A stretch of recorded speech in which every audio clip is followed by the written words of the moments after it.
ह्या सगळ्या जर शाखा मिळवल्या तर 22 पंथ आहेत म्हटलं सगळे. पण 22 पंथांमध्ये ही तुमचा जे थेरवादाशी काही संबंध येत नाही फारसा त्यांचा. पण महायानातले जे ते आहेत जसं गेलू, कागू, निगमा, शाक्यपा हे मेन 4 पंथ. त्यातले मग प्रत्येक पंथाचे आणखी 4 वेगवेगळे. म्हणजे हा जो प्रसार पाहिला जमित तर मग मी त्यांना प्रश्न विचारला का हे याच्यात तुम्ही समन्वय कसं करता. याच्यातला मेन मुद्दा कसा आहे का तुम्ही सगळे लोक ते एकत्रित येतात. मग शाक्यपा एकत्रित येतो, गेलू एकत्रित येतात, निगमा एकत्रित येतात. आणि विशेष म्हणजे त्यांच्या ज्या साधना आहेत सगळ्यांच्या सारख्या आहेत बरं. आणखी म्हणजे नवल विशेष असा आहे की साधना सारखे आहेत, ध्यान सारखे आहेत. तिकडे बी अनापानसती होते, मैत्री भावना होतोय ध्यान, तिकडे विपश्यना होतंय. एक लामाचा रमेश कुमार म्हणून तो प्रसिद्ध आहे, रमेश कुमार विपश्यी म्हणून. तो विपश्येचे ध्यान घेतो, जसे गोविंदा गुरुजीचे ध्यान आहे तसे. तर या 1.5 वर्षाच्या कालावधीत मी गोविंदा गुरुजीचे मी 2 शिबिरं करून टाकले. म्हटलं बा बुद्धिझम पाहायचं आहे ना तर आपण आनंद घ्यायचा, तर बुद्धिझमचा पूर्ण आनंद घ्यायचा. आणि मग मी त्या बुद्धिझमचा पूर्ण आनंद घेताना मला लक्षात आलंय की ह्या जरी शाखा वेगवेगळ्या जरी असल्या तर हा एकत्रीकरण. मग मी त्यांना विचारलं, त्यांना नेगीना, ते आता नाही का तिबेटन युनिव्हर्सिटीचे सारनाथला आहे, त्याचे ते आता कुलपती आहेत. ते आले होते त्यावेळी मी विचारलं होतं त्यांना की तुमचं हे समन्वय कसं आहे. तुम्ही जेव्हा एकत्र येता तर सगळेच्या सगळे लामादे आहेत. 1-1.5 लाख लोक जेव्हा त्याच्या याला बुद्ध घ्यायला जेव्हा चंक्र सुरू होते, चंक्रमण म्हणून, तर त्यावेळी सगळेच्या सगळे एकत्र येतात आणि सगळे एकत्र राहतात, वेगवेगळ्या पंथाचे लोक सुद्धा. बरं, तर मी त्यांना विचारलं हे कसं काय आहे, याच्यातलं सूत्र काय आहे. तर त्यांनी जे एक सूत्र सांगितलं जे आपल्याला आता संबंधित आहे, ते सूत्र त्यातलंच आहे की आम्ही सगळ्यांना पहिल्यांदा आम्ही जरी किती पंथाचे लोक असलो तरी दलाई लामाला प्रथम मानतो. बघा कसं सूत्र आहे, दलाई लामाला प्रथम मानतो. मग तुम्ही कोणत्याही पंथ याच्यामध्ये जा, तो खुर्चीवर दलाई लामाचा फोटो ठेवलेलाच असेल. नंबर 1. नंबर 2, जेवढे पंथाचे लोक आहेत त्यांचे हेड आम्ही एकत्र येतो, दर 3 महिन्याला 6 महिन्याला एकत्र येतात. नंबर 3, त्यांचे जे विहारांचे जे लोक आहेत म्हणजे हे वेगवेगळ्या पंथाचे जे आहेत, मग ते लोक एकत्रित बसून चर्चा करतात. वर्षाला 2 वर्षाला हे एकत्रित येऊन चर्चा करतात. आणि नंबर 4 आहे का दर 4 वर्षांनी संक्रमण ज्यावेळी त्यावेळी आम्ही सगळे लोक जेवढे दलाई लामा आहेत सगळे लोक एकत्रित येऊन चर्चा करतो. हा जो बेस आहे ना आंबेडकरी, म्हणजे आपण बुद्धिझमचा बेस म्हणतो याला. लोक विविध पंथात आहेत पण एकत्रित आहेत. आता ही परंपरा औरंगाबादला होती. बरं लक्षात घ्या तुम्ही. आता तुम्हाला आणखी एक उदाहरण, अरंताची लेणी कुठे आहे माहिती आहे का? आपल्यापैकी कोणाला माहिती आहे अरंताची लेणी? म्हणजे अरंताची लेणी औरंगाबादला आहे, लक्षात घ्या. आणि त्या ठिकाणी महायान, हिनयान, वज्रयान तिन्ही एकत्र आहेत. आता सांगा कुठे आहे तिन्ही एकत्र? नाही, आता आपण औरंगाबादला राहतो, आपल्या औरंगाबादच्या कुशीत आहे ती लेणी. तर त्यांच्याकडे एक पुस्तक होतं, माझ्याकडे जे लावा आले होते त्यांच्याकडे एक पुस्तक होतं. त्याने म्हणे या अरंतों की लेणी है बोले, या तीनों एक साथ में स्टडी करते थे. सर ऐसी तो कोई लेनी नहीं है हमारे पास में. एक बोला अजंता लेनी है, वेरूर लेनी है, औरंगाबाद की लेनी. औरंगाबाद में है बोले उसमें वो एक तालाब के किनारे है बोले. त्याच्या पुस्तकात लिहिलं होतं तालाब के किनारे आहे म्हणे. मग मला आठवलं तालाब के किनारे म्हटलं आपली औरंगाबाद लेणी. त्यांना मी घेऊन गेलो आणि तुम्हाला आश्चर्य वाटेल, तुम्ही पहा तिथे वज्रयान लेणी आहे, महायान लेणी आहेत, सगळे बोधिसत्व आहेत बरं तिथे. तुम्हाला जंबाला दिसेल, तुम्हाला पद्मसंभव दिसेल, तारा दिसेल, महाकाला दिसेल, आहे सगळे आहेत तिथे. त्यानंतर हिनयान लेणी आहे खालच्या बाजूला. तर ही जी लेणी होती ही अरंताची लेणी म्हणून त्या काळात प्रसिद्ध होती. म्हणजे वाकाटकच्या काळामध्ये ज्यांनी या लेण्या खोदल्यात ना त्यावेळीचा इतिहास आहे. म्हणजे यावरून आता काय दिसतंय आपल्याला, समन्वय होतं का नाही? म्हणजे समयाच्या मुद्द्याशी संबंधित आहे. म्हणजे त्या काळापासून सुद्धा असं नाही का आपण आताच काही हे काय करतो असं नाही. त्या काळात लोक एकत्रित यायचे, चर्चा करायची. संवाद करायचे, नंतर त्यांच्या पंथाशी संबंधित राहायचे. कारण त्यांचा एक पंथ म्हटलं तर काय होतं, प्रत्येकाचा जसं एक गट जर असला तर प्रत्येक जण आपापला गट सांभाळतो. आजच्या काळामध्ये जसं होत आहे आपल्याला. परंतु पंथ निघाले म्हणून धम्मप्रचार कमी झालेला नाही. हे त्यातलं सगळ्यात मोठं सूत्र काय आहे, प्रत्येक पंथाने आपला नाही का विचार पुढे नेलेला आहे. म्हणून बुद्धिझम आज जे आहे ना, आज पूर्ण इंडिया म्हणजे जगात पसरत आहे ना, त्याचं कारणच आहे. तुम्हाला प्रत्येक देशामध्ये नाही का या लामांच्या लोकांच्या हे आहेत मॉनिस्ट्री आहेत. तुम्ही जर इंटरनेटवर जर चेक केला ना, सगळ्या देशामध्ये मॉनिस्ट्री आहेत आणि तिथे हे गेलेले लोक आहेत. माझे कल्याण मित्र म्हणून एक रिम्पोचे आहेत, ज्यांच्याकडून माझी एक मेडिसिन बुद्धाची साधना झाली होती. त्यांची साधना म्हणजे रूट इन्स्टिट्यूटमध्ये झाली होती. मी हा अनुभव यासाठी सांगतो, ते विसरत नाहीत लोकांना. ते आता कॅलिफोर्नियाला आहेत, पण 6 महिन्यातून मला 3 महिन्यातून एकदा सहज फोन येतो. ते उपायन झेन सेंटर चालवतात तिकडे, तर त्यांचा फोन येतो. एक दिवस सरळ मला फोन आला. मी त्यावेळी आजारी होतो, माझ्या कमरेच्या त्रासामुळे आजारी होतो आणि मला कमरेचा आजार, त्यांनी हे सांगितलं होतं का तुम्हाला ऑपरेशन करावं लागेल. तर मी ट्रॅक्शन लावून होतो घरी आणि त्यांचा एकदा फोन आला आणि त्यांनी मला कॅलिफोर्निया सांगितलं, क्या हो गया कुंडलकर जी, क्या हो गया. मी म्हटलं मैं ऐसा ऐसा, तुम्हारी मेडिसिन किंग बुद्धा की साधना है, तुम साधना से बैठो, कल सवेरे 6 बजे मैं तुम्हारे साथ में रहूंगा. ये झूम पे रहने का तुम, और तुम मेरे साथ में साधना में है. You will be on 6 o'clock early in the morning. ठीक आहे म्हटलं. अरे म्हटलं बसता येणार नाही, तुम कल बैठ जाएगे. बघा मैत्री कशी असते, कल्याण मित्रता दे देतात ते.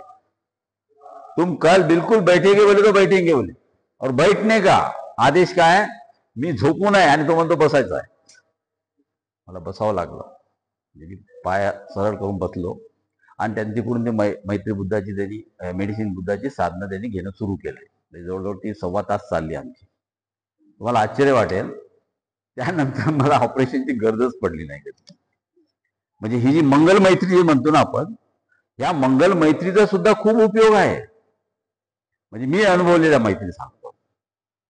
म्हणजे मी अशा खूप म्हणजे वेगवेगळ्या साधना केल्यामुळे काय झालंय का मी त्याचा उपयोग हे करत असतो. जसं तुम्ही जंबाला बुद्ध पाहता इथे, that is called wealth Buddha म्हणतात त्याला. जे पोट मोठं आलेलं नाही आपल्या वेरूळ लेणीमध्ये बी आहे आणि आपल्या औरंगाबाद लेणीमध्ये आहे जंबाला बुद्ध, त्याला वेल्थ बुद्धा म्हणतात. मायांमध्ये 3 बुद्ध वेगवेगळे केले आहेत. एक शाक्यमुनी बुद्ध, एक मेडिसिन बुद्ध आणि तिसरा बुद्ध जे आहेत ते वेल्थ बुद्धा. म्हणजे बुद्धची थेरी एकच आहे, परंतु प्रॅक्टिस अलग अलग आहेत.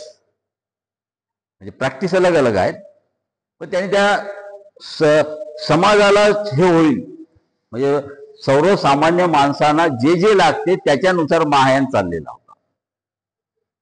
आणि जसं वज्रयानमध्ये आहे, वज्रयानमध्ये जर साधना असेल तर मंत्र चॅन्टिंगची साधना आहे जास्त.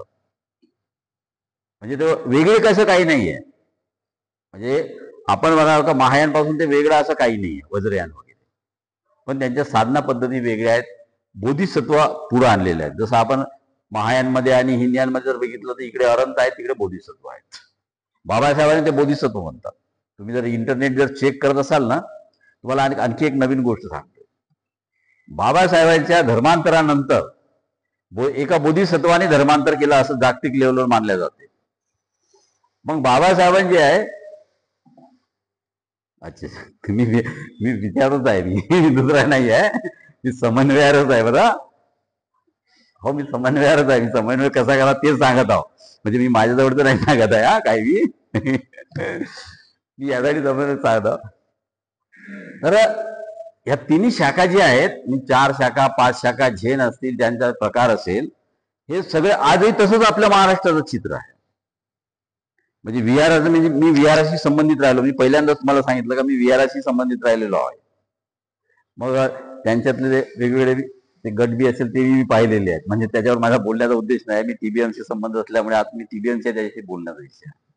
म्हणजे आपण जेव्हा भारतातल्या सर्व विहारांना एकत्रित करत आहोत, तर त्या दृष्टीने जर आपण विचार केला तर मग आपल्याला ह्या जे बुद्धिझम मध्ये जी परंपरा आहे त्याच्याशी आपलं काही नेटवर्क आहे का, संबंधित आहे का, ते विचार करायचा आहे. मी त्याच्याशी संबंधित आहे, मी समन्वयांशी संबंधित आहे. मी दुसरीकडे जाणार नाही, विचार सोडून जाणार नाही कधी.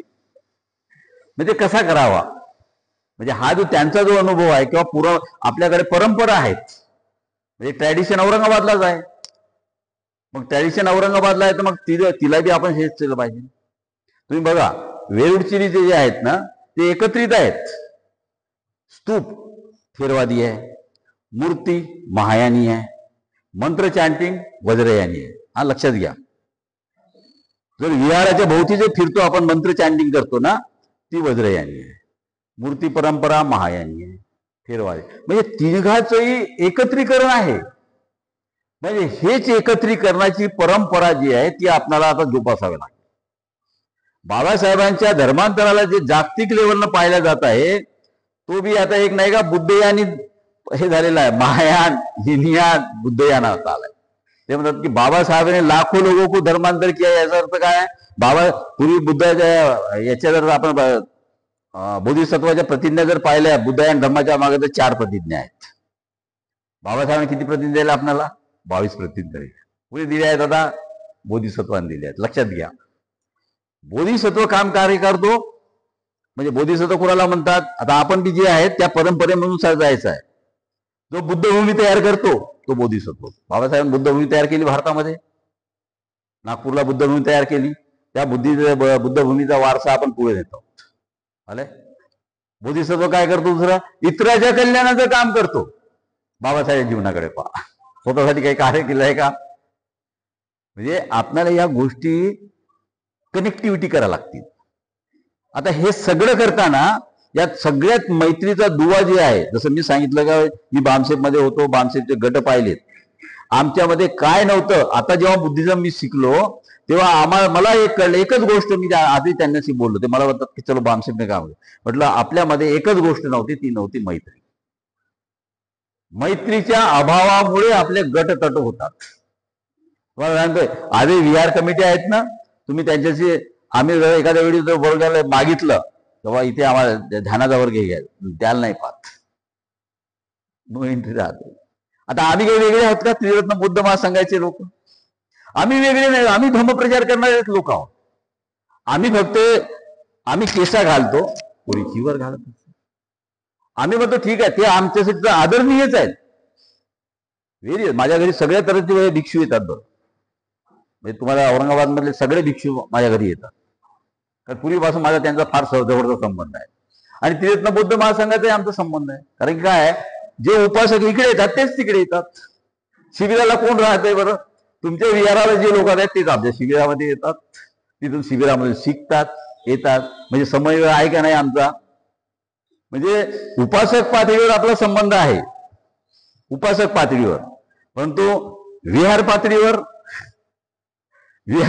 नाही. बरं मी प्रत्यक्षच बोलत आहो, कारण मी कार्यकर्ता राहिल्यामुळे मी तुमच्याशी जे संवाद, जरी मी आज ब्रह्मचारी असतो पण मी तुमच्याशी संवाद साधताना कार्यकर्ता म्हणून साधत आहो. बरं कारण का हा विषय आहे संघटनांचा. हा विषय धार्मिक आता नाही आहे. हा विषय आपण संघटन बांधणीचा विषय जे आहे तो विषयाशी संबंधित आहोत आपण. आणि त्या विषयाशी संबंधित असल्यामुळे म्हणतो. आता बघा तुम्ही विहारात बसणारे सगळे लोक आता आपल्यासारखे ते सगळे वृद्ध आहेत. मग गोंडा साहेबांशी मी बोलताना म्हटलं यार सब आपण एक 60 के ऊपर वाले लोग इधर में है. 60च्या खालचे लोक फार कमी, क्वचित. आणि तरुण वर्ग अजिबात नाही आहे. म्हणजे आमच्या असो तुमच्या असो कोणत्याही चळवळीमध्ये बघा आता तरुण वर्ग येत आहे का इकडे? तरुण वर्गाला धम्माची फार आवश्यकता आहे, पण तरुण वर्गाला अजिबात इकडे इंटरेस्ट नाही आहे. इव्हन माझे 2 मुलं आहेत ना, मलाही माहिती आहे, त्यांना पूर्ण वंदना देत नाही. दोन्ही मुलाला त्यांना म्हणतो वंदनेला बसा, याला बसा. पप्पा टाइम नाहीये. म्हणजे बघा त्यांचं कसं आहे, टाइम नाहीये. आता उद्या धम्म चालवणार कोण आपला?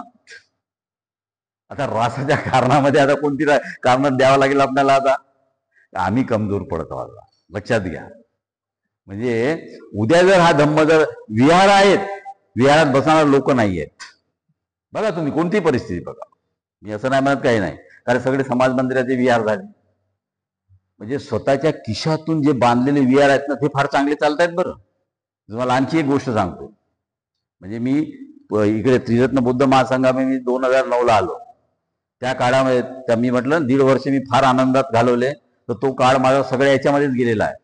बुद्धिझम मध्ये गेलाय, शिकण्यात गेलेला आहे. तुम्ही मला कोणतेही ते महायान हिनयान वगैरे तीन कोणतेही याच्यावर विचार आम्ही सांगू शकतो.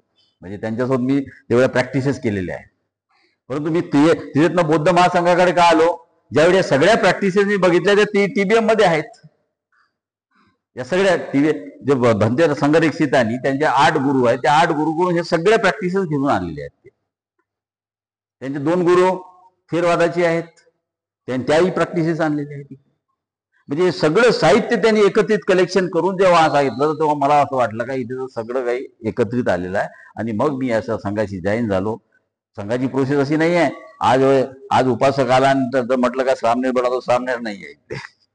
भिक्षूचा उपसंपदेचा प्रश्नच नाही आहे. त्याला पूर्ण अभ्यास झाल्याशिवाय, म्हणजे मी 9ला जॉईन झालो, माझी म्हणजे मला जो केसा मिळाला तो ऑक्टोबर 2024ला, म्हणजे इतके वर्ष माझे अभ्यासात गेलेले आहेत. प्रत्येकाला अभ्यास करावा लागतो. विदाऊट अभ्यास तुम्हाला हा केसा मिळूच शकत नाही. म्हणजे इथे जी परंपरा आहे ती परंपरा समन्वयाची परंपरा आहे, एक लोक जोडण्याची परंपरा आहे. आता इथे आपल्याला जो आहे समन्वय साधायचा आहे, तर लोकांना जोडायचं आहे. आपल्याला वेगवेगळ्या विहारातले जे लोक आहेत, कमिटीचे लोक आहेत, त्यांना जोडावं लागणार आहे, त्यांना एकत्रित आणावं लागेल. त्यांचे दर 3 महिन्याला 6 महिन्याला शिबिरं घ्यावं लागतील. शिबिराशिवाय लोकांचं नाही का वॉश आउट होत नाही. बरं, तो गटाचा समूहाचा जो भाग आहे ना, तो समूहाचा भाग एकत्रित, मी माझ्या अनुभवावरून सांगतोय. आता मी 70 इयर्स ओल्ड माणूस आहे. तर हा जो गटातटाचा जो भाग आहे ना, विहारामध्ये गटतट असतात. म्हणजे मी असं म्हणत नाही का आमच्यामध्ये नाही तुमच्यामध्ये नाही, असं नाही आहे. सगळीकडे असतात, कारण तो स्वभाव गुण आहे. म्हणजे मी ते लामाजी जेव्हा बोलवतो त्यावेळेस आहे का, त्यांनी मला सांगितलं की स्वभाव गुण से चलते रहता है, हर एक को लगता है कि हमारा भी पंथ आगे चलना चाहिए. पण यातली सगळ्यात महत्वाची गोष्ट काय माहिती आहे का, बुद्धी पैसा श्रम देणारे लोक असले पाहिजेत. विहार समितीवर असो, आपण समाज, कारण काय धम्मज्ञान तर असलं पाहिजे ना. कोणाला सांगायचं असलं तर मी ट्रेन असलो पाहिजे. मी ट्रेन नाही आणि धम्मज्ञान कसं जमेल बरं. कोणी काही प्रश्न विचारतात, अलीकडे नाही का खूप छोटे छोटे इतके प्रश्न, बारके प्रश्न विचारतात का त्याची कल्पना आपण करू शकत नाही. हे नवीन पोरं जे आहेत ना, ते इंटरनेटवर पाहताना फटकन प्रश्न विचारतात. म्हणजे आपणाला नवीन माणसाला काय इंटरनेट सुद्धा माहित पाहिजे बरं. म्हणजे इतकी काही हे झालेलं आहे. एका मुलाने मला ब्रह्मविहारच विचारलं, ये ब्रह्मविहार क्या है बोले. ये ब्रह्मा बोले तो उधर का ब्रह्मा है क्या बोले, अपने भी बुद्धिज्म में ब्रह्मविहार है. फटकन प्रश्न विचारला मला. म्हणजे इतके लोक तत्पर आहेत. मग अशा वेळी काय आहे का, आपल्याला आपलं धम्मज्ञान शिकवणारे सुद्धा जे वर्ग चालले पाहिजेत. विहारामध्ये वर्ग चालले पाहिजेत. आता वर्ग नाही चालत, वर्गाची फार कमी पद्धत आहे. आता आपले उद्धवंदना होईल, हे होईल, एखादं स्पीच झालं का लोक काय लोक काय भाषण बंदेजीचं हे ऐकायचं चला म्हणतात. आता आमच्या नंदनकालीच्या विहारामध्ये आम्ही बघतो ते, म्हणून मी तुम्हाला सांगत आहो. टीबीएम मध्ये तसं नाही. टीबीएम मध्ये नाही का दर रविवारी धम्म वर्ग होतील, त्यांचे सहाय्यकाचे वर्ग होतील, धम्ममित्राचे वर्ग होतील, धम्मचार्यांचे शिबिर होतात. म्हणजे हे परंपरा आहे तिकडे. म्हणजे ती जी लांबा परंपरा आहे ती परंपरा इकडे कंटिन्यू राहिलेली आहे. म्हणून आज नाही का भारतामध्ये जर आम्ही आता जेव्हा विचार करतो तर भारतामध्ये 1,500 धम्मचारी बनलेले लोक आहेत. म्हणजे त्याच्यामध्ये तुम्हाला आश्चर्य वाटेल 600 महिला आहेत. आता जेव्हा आमचं शिबिर झालंय याला बुद्धगयेला, म्हणजे धम्मचार्यांचं वेगळं शिबिर, धम्ममित्रांचं वेगळं शिबिर होतं. तर त्याच्या म्हणजे इंटरनॅशनल शिबिर होतं. म्हणजे त्याच्यातून आपल्याला दिसते का आपला किती मोठा वर्ग निर्माण होत आहे. भंतींचाही वर्ग मोठ्या प्रमाणावर तयार झालेला आहे. बरं, असं नाही का भंतींचा वर्ग नाही आहे. पण हे सगळं समन्वय, जसं सौदी साहेब समन्वय करतायत ना, हे समन्वय बी महत्वाचं आहे. एकत्रित झालं पाहिजे. नाही तर मी आणि भंतीजी एकत्र येत नाही. म्हणजे आमचं मी काय म्हणजे भंतीजी को क्या जान दो, ते म्हणतील ना वो धम्मचारी जान दो उनका क्या है, सांसारिक आहे. ह्या 2 गोष्टी वेगवेगळ्या आहेत. म्हणून नाही का समन्वयाच्या दृष्टीने जेव्हा आपण बघतो तर समन्वयाच्या दृष्टीने हा बघितलं पाहिजे की आम्हाला कोणत्या, जसं विहाराचा समन्वय आहे तर विहाराच्या कमिटी आहेत, प्रत्येक ठिकाणी कमिटी आहेत, असं नाही कोणतंच नाही. त्याच्यातही आणखी 2 भाग असतात. म्हणजे मी अनुभवलेले भाग म्हणजे कसं, जर भिक्षू असेल त्यांना वेगळं विचारावं लागते, कमिटीला वेगळं विचारावं लागते. जर हे असले तर आपल्याला ह्या समन्वय करताना, समन्वय साधताना उपासकामध्ये काही हे नाही बरं, भेदाभेद नाही किंवा काही नाही. उपासक तुम्हाला सांगतो, आमचे शिबिर असल्यास सिडको पासून ते लोक इकडे येतात, किंवा आमचे लोक तिकडे जर शिबिर सेंटरला, सिडको सेंटरला असला तिकडे जर तिकडे निघून जातात. असं काही नाही आहे. उपासक सगळीकडे जातात. जर समजा एखाद्या भंतीचं समजा, आता मी बघितलंय का सिडकोमध्ये मूर्तीची पूजा आहे, मूर्तीचं उद्घाटन आहे, सगळे भीमनगरचे लोक तिकडे भेटले मला. म्हणजे असं काही नाही, उपासकांच्या मध्ये कोणता भेद नाही आहे. बरं, भेद कुठे राहतो? कमिटीमध्ये राहतो. तो समन्वय करताना हा मैत्री गुण आहे ना, हा एक विकसित केला पाहिजे जास्तचा. म्हणजे मला जे लामाने सांगितलं ना, आम्ही सुद्धा त्याच्यावर खूप भर देतो का मैत्री असली पाहिजे. आता मैत्रीमध्ये काय पाहिजे? सगळ्यात महत्वाचं मैत्रीमध्ये काय पाहिजे? संपर्क आणि संवाद पाहिजे. आपले संपर्क नाही, फक्त फोनवर चाललेले आहे आपले. प्रत्यक्षात आहे का संवाद होत नाही. जे काय बोलणं होते ते मैत्री, आपला संपर्क संवाद सगळा फोन झालेला आहे. मोबाईल नाही तर व्हॉट्सअप, त्याच्या पलीकडे आपण जात नाही. माणसाला माणूस भेटू लागला नाही आणि त्याच्यामुळे संपर्क आणि संवाद होत नाही. म्हणून नाही का, जसं हे जे तुम्ही जे कार्यशाळा घेता, हा संपर्क आणि संवादाचा भाग आहे. यातून मैत्रीचा विकास होईल. मी तुमच्याशी बोलेल तेव्हा तुम्ही माझ्याशी बोलाल ना. म्हणजे याच्यामध्ये काय, मैत्री बी कशी? आता स्वार्थापोटी केलेली मैत्री, व्यवहारिक मैत्री आणि निखळ मैत्री. आता तुम्ही बघा, या 3 मैत्रीमध्ये आपण कुठे बसतो बरं? आपल्याला आपण एकत्रित येणारे लोक जे आहोत, त्या 3 मैत्रीमध्ये कुठे बसतो? हा जर विचार केला तर आपण सगळे व्यवहारिक मैत्रीमध्ये आहोत. निखळ मैत्रीमध्ये नाही आहोत. बरं, कोणाच्या घरी जाऊन त्याची चौकशी करणे, त्याच्या कार्यात भाग घेणे, याच्यामध्ये नाही आहोत, व्यवहारिक मैत्रीमध्ये. आणि काही मैत्री कशी असते का, आपण फक्त नाही का कुणाचं कार्य असलं, माझं तुमच्याशी काम असलं किंवा याला स्वार्थापोटी केलेली मैत्री असते. म्हणून आपण जास्तीत जास्त जे आहे, मी तर असं म्हणेल का, आपण जे लोक एकत्रित येतो त्यांनी ब्रह्मविहारावर नाही का जास्त जर अभ्यास केला, ब्रह्मविहारावर. मैत्री जेव्हा दुःखाच्या सानिध्यात येते ना, त्यावेळी मग करुणा निर्माण होते. म्हणजे बघा कसं आहे, मैत्री जेव्हा दुःखाच्या सानिध्यात येते तेव्हा करुणा निर्माण होते. आता तुमच्या मनामध्ये मित्राविषयीची करुणा केव्हा निर्माण होईल? जर समजा त्याच्या घरी त्याला काही दुःख झालं तर पहिलं धावून जाऊ, हे बाबा माझा मित्र हे आहे. आलं लक्षात? मैत्री जेव्हा आनंदाच्या सानिध्यात येते तेव्हा मुदिता निर्माण होते. म्हणजे मुदिता केव्हा निर्माण होईल तुमच्या मनामध्ये? तुम्ही त्यांचा मुलगा जर मॅट्रिक पास झाला खूप मार्काने, तुम्ही घेऊन पेढे घेऊन गेला, तर आता काय झालं? पेढे त्यांनी तुम्हाला नाही दिले, तुम्ही त्यांना पेढे देताय. म्हणजे आता काय, मैत्री जेव्हा आनंदाच्या सानिध्यात तेव्हा मैत्री निर्माण होईल. आणि जेव्हा आपण अगाढ निखळ मैत्री म्हणतो, त्यावेळी निखळ मैत्री जेव्हा प्रज्ञेच्या सानिध्यात येईल, म्हणजे शहाणपणाच्या सानिध्यात येईल, त्यावेळी तुमच्या मनामध्ये काय होईल? उपेक्षा निर्माण होईल. हे चारी जे आहे ब्रह्मविहार, काही इतकं सोपं नाही आहे. पण या ब्रह्मविहाराकडे लक्षच देत नाही. जसं कोणाला पहिले सांगितलं की ब्रह्मविहार, मला एकदम आठवलं, अरे हे तो 4 बाब कोणाचा. कारण काय आहे, या 4 बाबीवर जेव्हा आपण लक्ष देऊ ना, तर त्यावेळी आपल्याला कळेल का आपले जे समन्वय आहे का व कसे करा. तुम्ही समन्वय साधत असताना लोकांना एकत्रित आणा, चर्चा करा, बोला. आता हे चर्चेचा विषय आहे. आता एवढी मोठी पेठेनगर आहे किंवा हे आहे, पण आपण किती लोक राहतो? आमच्याकडे तसंच होते. असं काही नाही, सगळीकडे सारखेच असतात. कारण काय झालंय, राजकारणावर जास्त लोकांना येतं. धम्म म्हटलं ना, अरे वो कुशल बाबी है, वो क्या करने का भी, वो झूठ नाही बोलना है, तर इधर तर दर खोटं बोलतो. म्हणजे ह्या ज्या बाबी आहेत ना, तर ह्या अशा वेगवेगळ्या तऱ्हेनं आपण समन्वय साधत असताना त्या गोष्टी मला जे वाटलं, म्हणजे मी माझ्या अनुभवातून बोललो. मी काय म्हणजे TBMच्या जरी मी काय धम्मचारी आहो, परंतु मी माझ्या अनुभवातून मी बोललो. जे काही मला बोलायचं आहे, म्हणजे मला शर्ते शेवटी एवढंच म्हणायचं आहे का मैत्री आपण निखळ मैत्रीनं वागलं पाहिजे. जर आपल्या मनामध्ये जर निखळ मैत्री असेल, आपला मित्र जर आजारी असेल, त्याला घरी जर आपण जात असो, कधी त्याला पैशाची गरज असेल तर आपण देत असतो, तर ह्याच्यातून नाही का आपल्या चांगली मैत्री होते. एकत्र चाय पिणे, आता तर घरी लोक सुद्धा बोलवत नाहीत चाय प्यायला. म्हणजे इथपर्यंत झालेलं आहे बघा. हा हॅलो जय भीम, फोनवरच सुरू आहे चहा. अरे बाबा माझ्या घरी येऊन चाय तर पी. ही चाय प्यायची सुद्धा हे नाही. अंगणात बसून, अंगण कशाला माहित नाहीये. अंगण पूर्वीच्या काळी यासाठी असं का लोक अंगणात येताना आपल्या घरी बसा, चाय प्या, आपण बोलत होतो. आज अंगण नावाचा प्रकारच नाही आहे. म्हणजे ह्या ज्या बाबी असतात, तर मला शेवटी एवढंच सांगायचं आहे का मैत्रीनं वागलं पाहिजे, समन्वयानं वागलं पाहिजे आणि लोकांशी जास्तीत जास्त संपर्क ठेवा, प्रत्यक्ष संबंध ठेवा. हे मोबाईल संपर्क काही कामाचे नाहीत बरं, तुम्हाला सांगतो. व्हॉट्सअपचे संबंध काहीच कामाचे नाही आहेत. हे टेक्नॉलॉजी बदलत राहते. कोणी विचार नव्हता केला का आपल्या खिशात, आपण जेव्हा शिकत होतो त्यावेळी विचार नव्हता केला कोणी का आपल्या खिशात मोबाईल येईल, झाडेवाले बाईजवळ मोबाईल येईल, भाजीवाली बाईजवळ कोणी विचार केला का? आपण कधी स्वप्नातच पाहत नव्हतो. त्या काळामध्ये आपण ज्यावेळी विद्यार्थी होतो त्यावेळी तर आपल्याला एक फोन करायचा म्हणजे कुठे जायचं फोनच माहित नव्हता. मी तुम्हाला सांगतो, मी ग्रॅज्युएट होतपर्यंत मला फोनच माहित नव्हतं. पाहत होतो रिंग फिरवायची, आपण लावायचा कसा माहित नाही. बाकी झालं ना.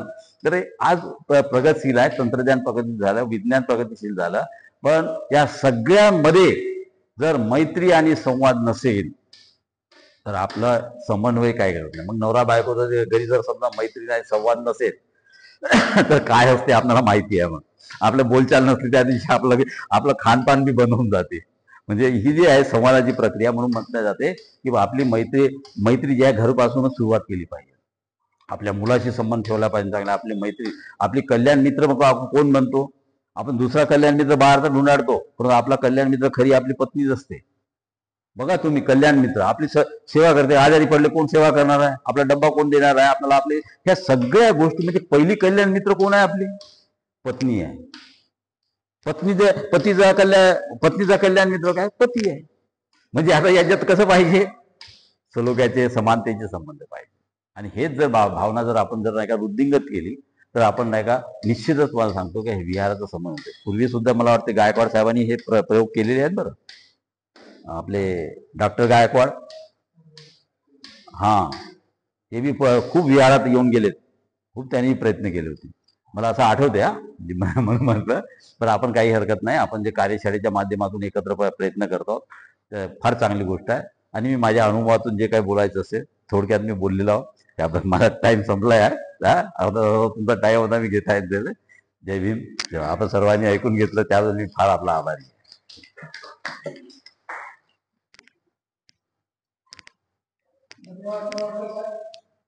आपली सुरुवात विविध चळवळीपासून झालेली आहे. विविध पक्षाच्या चळवळीमध्ये आपण सक्रिय भाग घेतला आणि दुर्योग काय म्हणतात शिक्षणामध्ये आपला खंडन झाला, त्या खंडन गावाचा सुद्धा आपण सुदैव घेतला. हे मला की आपल्याला सस्पेंड करण्यात आलं की तुमच्यासाठी सुसंधी होती.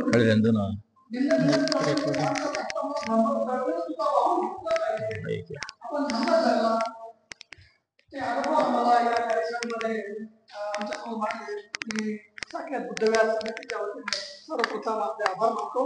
यानंतर भारतीय बौद्ध महासभेचे जिल्हाध्यक्ष माननीय रमेश बनसोडे साहेब यांना मी नम्र विनंती करतो की आपण या प्रसंगी आम्हाला मार्गदर्शन करा. बनसोडे साहेब.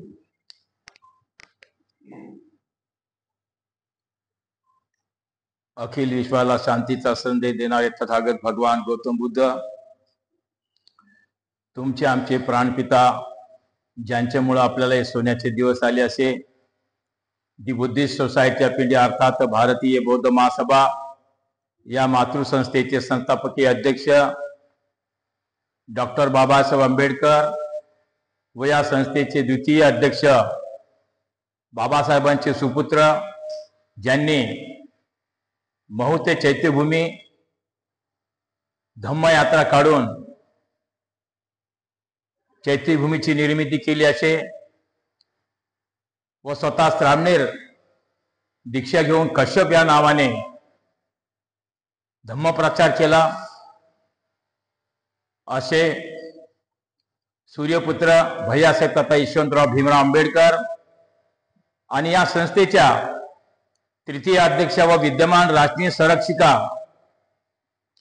करुणेच्या महासागर, महाउपासिका बाबासाहेबांच्या सूनबाई, ज्यांनी भैयासाहेबांच्या पश्चात गेली 45 वर्ष एक महिला असून सुद्धा आपल्या खांद्यावर या भारतीय बौद्ध महासभेची संस्था व प्रचाराची धुरा सांभाळली अशा महाउपासिका मीराताई आंबेडकर व या संस्थेचे trustee chairman Harish Rawalia sir, जी काही कालांतराने आता न्यायिक प्रक्रिया चालू आहे, त्या न्यायिक प्रक्रियेच्या माध्यमातून रीतसर ते डॉक्टर भीमराव यशवंतराव आंबेडकर सरांना ट्रस्टी चेअरमन करण्याच्या बेतामध्ये आहे. असे trustee Harish Rawalia sir, reporting trustee Subhash Janjal sir आणि या संस्थेचे सर्व तुमचे आमचे आदरणीय भारतीय बौद्ध महासभेचे कार्याध्यक्ष तथा समता सैनिक दलाचे राष्ट्रीय अध्यक्ष डॉक्टर यशवंतराव भीमराव आंबेडकर आणि तुम्हा आम्हाला नेहमी राजकीय क्षेत्रामध्ये मार्गदर्शन करणारे, की ज्यांचं अजूनही बऱ्याचशा विचारवंतांना, लेखकांना, साहित्यिकांना आणि ज्यांना मोठेपणा म्हणून सैनी घ्यायचा असतो अशांना अजून त्यांचं तत्वज्ञान कळलं, असं राजकीय क्षेत्रात मार्गदर्शन करणारे श्रद्धेय प्रकाश तथा बाळासाहेब आंबेडकर आणि तसेच त्यांचे तिसरे बंधू आहेत आनंदराज आंबेडकर. या आंबेडकर घराण्याला व त्यांच्या अश्वगतीने चाललेल्या धम्म कार्यास सर्वप्रथम प्रणाम करतो. आणि आज साकेत बुद्धविहारामध्ये आमच्या जिल्ह्याचे जिल्हा सरचिटणीस इंजिनियर भास्कर म्हस्के यांच्यामधून एक कल्पना सुचली की बा आपण बुद्धविहार समन्वय समितीच्या माध्यमातून का होत नाही, आपले बुद्धविहार कसे आपल्याला जोडता येतील. तर आता सरांनी सांगितल्याप्रमाणे टीबीएमला मी जवळजवळ 1980 ते 85 पर्यंत त्यांच्या बरेचसे मी धम्म प्रवचने घेतले. कांबळे गुरुजी होते पहा, हे मुख्याध्यापक क्राईस्टचर्च हायस्कूलचे, त्यांच्या माध्यमातून. त्यानंतर सम्यक बौद्धोपासक उपासिका महासंघ यांच्या सुद्धा आम्ही 3-4 वर्ष कार्य केलं. परंतु 2080, 85 आणि 90च्या नंतर ज्यावेळी भारतीय बौद्ध महासभेची वाटचाल कळायला लागली तेव्हापासून मात्र आम्ही भारतीय बौद्ध महासभेच्या सानिध्यात आलो. किंवा विविध प्रकारच्या संघटनांमध्ये न जाता आपली मातृसंस्था जी बाबासाहेबांनी निर्माण केली, या संस्थेत आपण काम केलेलं काय वाईट आहे. जर इतर संस्था जर कार्य करत असतील तर त्याचा हेतू काय हे आपल्याला काही माहित नाही. पण भारतीय बौद्ध महासभेचा हेतू केवळ एक मानव घडवण्याचा कारखाना आहे. आणि हा कारखाना जवळजवळ 25 ते 30 राज्यामध्ये आहे आणि महाराष्ट्रातल्या जवळजवळ 30 ते 35 जिल्ह्यामध्ये सध्या कार्यरत आहे. आणि या 35 जिल्ह्यामधून जवळजवळ 65 त्यांच्या शाखा, जिल्हा शाखा आहेत. नगर शाखा वेगळ्या, तालुका शाखा वेगळ्या. अशा प्रकारे हा भारतीय बौद्ध महासभेचा कार्य अत्यंत जोमाने चालू आहे. त्याच 2-3 वर्षापूर्वी धानोरकर गुरुजी आणि आमचा संपर्क आला किंवा नागपूरचे अशोक सरस्वती सर आहेत म्हणे, त्यांच्या माध्यमातून बुद्धविहार समन्वय समिती एक निर्माण झालेली आहे, त्यांचंही कार्य चांगलं आहे. आणि त्या माध्यमातून त्यांनी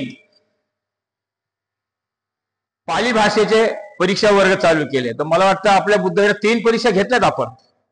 एक सहकार्याची भावना म्हणून आपण 3 परीक्षा त्या घेतलेल्या आहेत. त्यांचे निकालही मला वाटतं आलेले आहेत, तेही आपण वाटप केलेले आहेत. परंतु बंधूंनो, हे सर्व करत असताना ज्या बाबासाहेबांनी नागपूर दीक्षाभूमीचा जो दीक्षाचा कार्यक्रम सोहळा पार पाडला आणि त्यांनी सुद्धा त्याच मातृसंस्थेच्या अधिपत्याखाली दीक्षा घेतली, अशी आपली मातृसंस्था जी बुद्धिस्ट सोसायटी ऑफ इंडिया, या संस्थेला डावलून आपल्याला चालणार नाही आणि आपले सौते मनसुबे करून सुद्धा चालणार नाही. आज परिस्थिती अशी झालेली आहे की बाबासाहेबांच्या ज्या ज्या संस्था आहेत त्या संपूर्ण मोडीत काढण्याचा प्रयत्न चाललेला आहे. कशा करता? म्हणजे तुमचा आमचा हेतू काही वेगळा दिसतोय किंवा तुमचं आमचं मोठेपण व्हावं हा एक हेतू दिसतोय. हे न करता आपण आपली जी मातृसंस्था आहे हिलाच मोठं करणं आपण काय म्हणून अडचण आहे आपल्याला, आहे का नाही? ह्या गोष्टीचा आपण पूर्ण काळ विचार करून या मातृसंस्थेच्या माध्यमातून आज औरंगाबादमध्ये वास्तविकता इंजिनियर भास्कर म्हस्के आपल्या जिल्ह्याचे सरचिटणीस नाही, साधं पद नाहीये, त्यांच्या या विहारामध्ये भारतीय बौद्ध महासभेच्या अधिपत्याखालीच सगळ्या काही बॅनरखाली कार्यक्रम व्हायला पाहिजेत, हे माझं वैयक्तिक मत आहे. परंतु आज अशी परिस्थिती झाली आपल्या उच्चभ्रू वस्त्यांमध्ये धम्माचं कार्य माझ्या माहितीप्रमाणे तर 5% सुद्धा नाहीये आणि आचारविचार तर अजिबात नाहीये. आज भारतीय बौद्ध महासभेच्या माध्यमातून जवळजवळ आपल्या औरंगाबाद महानगरात सांगतोय मी, महानगराचे 3 विभाग केलेले भारतीय बौद्ध महासभेने, पूर्व, पश्चिम आणि महानगर. याच्यामध्ये जवळजवळ आपले 120 वार्ड आहेत. या 120 वार्डामध्ये 27 ठिकाणी आपले वर्षावास प्रवचन मालिका चालू आहेत. आणि आपले जे बौद्धाचार्य आहेत, केंद्रीय शिक्षक आहेत किंवा राज्याकडून येणारे शिक्षक आहेत, यांच्या तिथं वर्ग लागलेले आहेत. आणि 19 वर्षावास मालिका आहेत. किती? 19 तशा 30 आहेत, पण त्या 30 डॉक्टर बाबासाहेब आंबेडकर भवनला चाललात आणि 19 आपल्याला राज्यामध्ये त्यांनी वितरित केल्यात.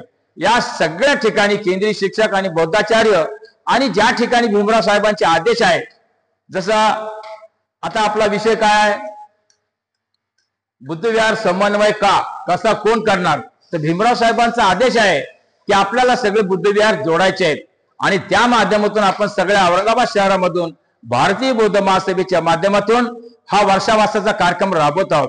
वर्षावास पर्व व प्रवचन मालिका 10 जुलै ते 7 ऑक्टोबर पर्यंत अशा या 3 महिन्याच्या कालावधीमध्ये जवळजवळ 19 आपले धम्म प्रवचने आहेत.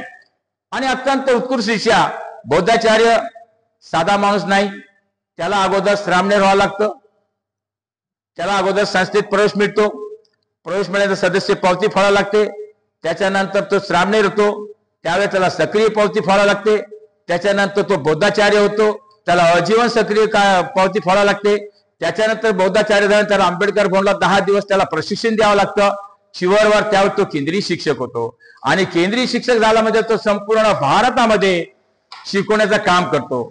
त्याला जशा जशा भाषा अवगत असतील त्या भाषेप्रमाणे मात्र त्याला शिकवण्यासाठी जावं लागतं. म्हणजे बाबासाहेबांच्या नंतर केवळ आपण बाबासाहेबांनी असं केलं, बाबासाहेबांनी तसं केलं, तथागतांनी असं केलं, तथागतांनी तसं केलं हे सांगण्यापेक्षा आपण वैयक्तिक काय करतो याला फार महत्व आहे. बाबासाहेबांचा गौतम बुद्धांचा रुपया 4 आणे गव्हाणा, 10 पैसे गव्हाणा, 50 पैसे गव्हाणा इत्या सगळ्यांना माहिती आहे. अभिधम्म पीठक, विनय पीठक, सुत्त पीठक ह्या पीठकात न पडता आपण जो बुद्ध आणि त्यांचा धम्म या ग्रंथामध्ये जर डोकावून पाहिलं तर मला वाटतं जगाचं तत्वज्ञान त्या धम्म ग्रंथामध्ये आहे. बाबासाहेबांनी या सगळ्या धम्म ग्रंथाचा सखोल असा अभ्यास करून या बुद्ध आणि त्या धम्म त्यांचा धम्म या ग्रंथामध्ये तर सगळं विवेचन केलेलं आहे आणि साध्या आणि सोप्या भाषेमध्ये आपल्याला ते समजवण्याचा प्रयत्न केला आहे. आज 27 ठिकाणी आपल्या औरंगाबाद महानगरामध्ये भारतीय बौद्ध महासभेच्या माध्यमातून हे धम्म पठण चालू आहे. मिलिंद प्रश्न झाले किंवा आणखीन कुठले त्रिपिटकात झाले हे फार उच्च दर्जाचे शिक्षण आहे. या शिक्षणापर्यंत आपल्याला जाण्याची गरज नाही. बाबासाहेबांनी जसं आपल्या दीक्षाभूमीच्या वेळेस सांगितलं की बाबांनो पंचशील 22 प्रतिज्ञा हे आपल्यासाठी फार महत्वाचे आहेत.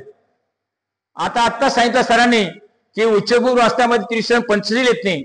मी सरांना सांगू इच्छितो की आपल्या आज जितक्या बी झोपडपट्ट्या आहे, नागसेनव, मिलिंद नगर हो, कबीर नगर हो, तुमचा उस्मानपुरा हो, शिवाजी नगर हो, हर्सूल हो, अशंभर अशोक बुद्धविहार हो, माता बुद्धविहार हो, या सगळ्या बुद्धविहारामध्ये आराणी महिला, लहान लहान मुलं जे की एका वर्षापासून तर 15-20 वर्षापर्यंत ह्या सगळ्यांना बुद्धवंदना येते. पण आजच्या परिस्थितीत उच्चभ्रू वस्तीमध्ये अशी परिस्थिती झाली कुणी एकमेकाचं तोंड पाहायला तयार नाही. कारण का तो मोठा का मी मोठा, त्याच्याकडे डिग्र्या जास्त का माझ्याकडे डिग्र्या जास्त, तो जास्त तत्वज्ञानी का मी जास्त तत्वज्ञानी, या भानगडीत इतका घोळ झालाय की कोणी कोणाला बोलणं झालंय. माझ्या वस्तीमध्ये 100 घरांची वस्ती आहे, पण आजही जाऊन विचारा मी सगळ्या 100 वस्त्यामध्ये बुद्धवंदना लावलेली आहे. आठवड्यातून एकदा, म्हणजे त्याच्या वाट्याला वर्षातून एकदाच वंदना येते की नाही येते. आणि अशा परिस्थितीमध्ये त्यावर 50-60 महिला, 50-60 तरुण, म्हातारे माणसं माझ्याकडे कमी आहे. मस्के सरांना माहिती आहे माझ्याकडे म्हातारे माणसं जास्त, ते टाइमपास कंपनी नको आपल्याला. काय आता मी फार तत्वज्ञानी झालो, आता मला पेन्शनर खातो, माझे मुलं बाळ शिकले, सगळे काय झालं, मला वेळ जात नाहीये आणि मी आता विहारामध्ये येतो, अशातला भाग नाहीये. जवळजवळ 30 ते 40 मुलं अगदी निस्व्यसनी बाउन्सर मुलं आहेत, बिलकुल अगदी शांत, म्हणजे काम करणार, बुद्ध धम्माचं विहाराचं काम करणार, त्रिशरण पंचशील, बुद्धवंदना, धम्मवंदना, संघवंदना सगळं काय करणार. धनारकर सरांना बघितलेले जवळजवळ आज 30 ते 40 विद्यार्थी आमच्या परीक्षेला बसायचे. सरस्वती सरांचा ज्यावेळेस आदेश येताना की बाबा आपल्याला पाली भाषा थोडं अवगत असली पाहिजे, त्याचा एक भाग म्हटलं ही चांगली गोष्ट आहे. कारण की आता आपल्याला ज्यावेळेस जनगणना होईल त्यावेळेस पाली भाषेत सुद्धा उद्योग करायचा आहे आपल्याला. तर अशा परिस्थितीमध्ये आपण सर्वांनी, माझं वैयक्तिक मत आहे, मला पटलं असेल तर घ्या, नसत पद्धती सोडून द्या. आपण आपापल्या स्तरावर सध्या काम करतोय, परंतु जर सर्वांनी भारतीय बौद्ध महासभेच्या अतिपत्याखाली येऊन जर काम केलं तर अतिउत्तम होईल. आणि या माध्यमातून जर काही होत नसेल तर ज्याच्या त्याच्यापर्यंत जे चाललंय ते चालू द्या. कारण की आता एक उदाहरण दाखवतो राजकीय क्षेत्रातलं. एकीकरा किती 40 वर्षापासून बोलतोय ना आपण, करतोय का कोणी? मग आपला समन्वय तरी कसा साधणार? तुम्ही म्हणशील माझा सावता सुभा मी कस काय मोडू? हा, भारतीय बौद्ध महासभेशी आमची मातृसंस्था, आम्ही तरी कसे काय याच्यामध्ये हे इन्व्हॉल्व होऊ? हे की नाही? याकरता आपण सर्वांनी ज्या त्या पूर्ण कार्य चालू द्या. ज्याच्या त्याच्या पाठीशी आपले लोक जसे येतील, फक्त एक ध्यान ठेवा की मातृसंस्था आहे आणि जास्त भरभराटीला कोणती आलेली आहे याच्या माध्यमातून मग तिला साथ द्या. नाही तर असं आहे माझ्या मग 4 माणसांनी मी राष्ट्रीय अध्यक्ष होऊन बसतो, अशा ती भानगड नको ती, आहे की नाही? त्याच्याकरता भारतीय बौद्ध महासभा एक मानव घडवण्याचा कारखाना आहे आणि या मातृसंस्थेच्या माध्यमातून आपण सर्वांनी कार्य करावं अशी आपण सर्वांना विनंती आहे. आणि आपण या ठिकाणी जे लावलंय समन्वय समितीचं आणि का आणि कोणी करायचंय, आता सध्या भारतीय बौद्ध महासभेच्या माध्यमातून डॉक्टर भीमराव यशवंतराव साहेबांनी सांगितलेले बुद्धविहार जोडो, डॉक्टर जोडा, वकील जोडा, सामाजिक कार्यकर्ते जोडा, बुद्धविहार कमिट्या जोडा. या सगळ्या आता दम्मा होत आहे.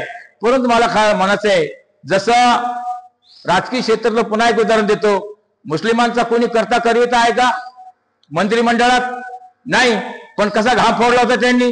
मी होतो निवडणुकीच्या रिंगणामध्ये, मी सनफ्रेशच्या त्या ग्राउंडवर होतो, त्या पुलावर. अहो अर्धा तास औरंगाबाद शांत झालं होतं.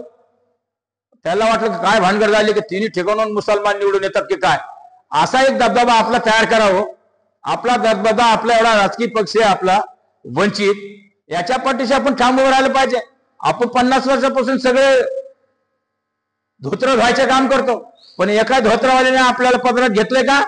नाही. वेळ आली म्हणजे पलटी मारतात, आपल्यावर जे अन्याय अत्याचार होतात ते होतात, आहे की नाही? म्हणून मला एक या ठिकाणी विनंती करत असते, वरिष्ठ मंडळी बसलेली आहे, की आपण सर्वांनी सखोल असा विचार करून घराघरात नगरात आपण समता सैनिक दलाचे सैनिक आणि भारतीय बौद्ध महासभेच्या शाखा निर्माण केल्यात पाहिजे. या माध्यमातून आपण बुद्धविहार समिती समन्वय जोडण्याचा आपण तो प्रयत्न करणारच आहोत. पण पुन्हा आणखी एक संघटना कशी साधता येईल याच्यावर आपण सर्वांनी विचार करावा. एवढं बोलतो, थांबतो. जय भीम, जय संविधान, जय भीम, नमो बुद्धाय.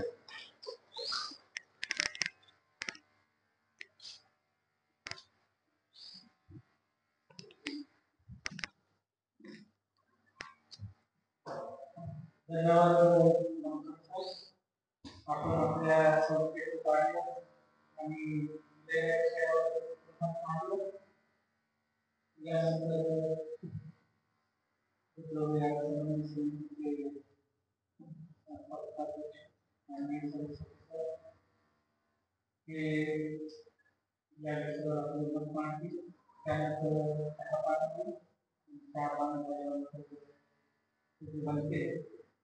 आपल्याला मार्गदर्शन करतो.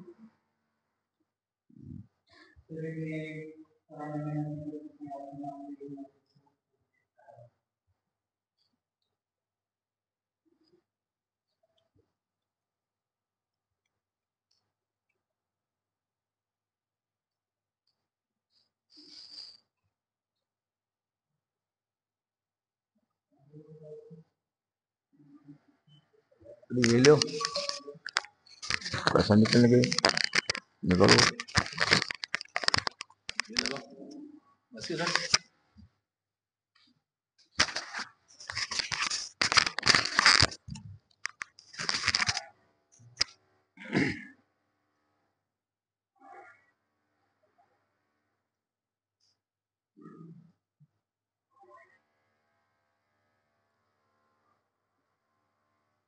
सर्वांनी हात जोडावे. मी आधी म्हणतो, माझ्या मागे आपण अत्यंत शांत आणि शुद्ध चित्तानं मैत्री भावना करावी. भले हो सर्वांचे सर्वांचे कल्याण हो.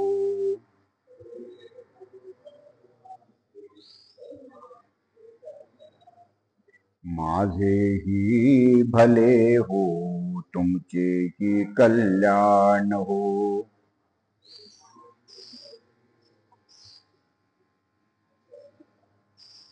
सर्व प्राणी सुखी हो सर्वांचे कल्याण हो.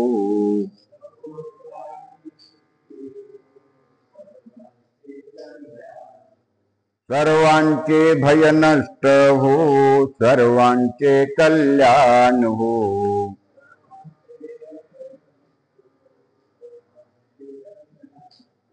भले हो सर्वांचे, सर्वांचे कल्याण हो.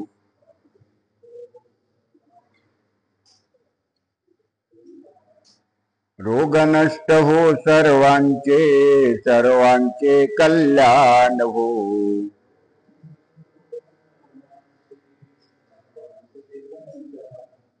मित्रांचे कल्याण हो, शत्रूंचे कल्याण हो.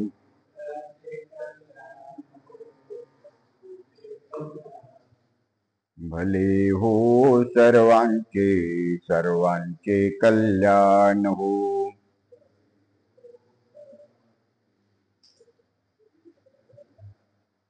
सन्मार्गाने चालूनी सर्वांचे कल्याण हो.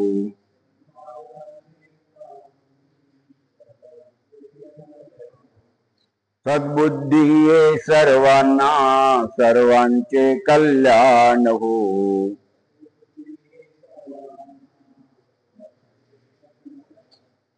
भले हो सर्वांचे, सर्वांचे कल्याण हो.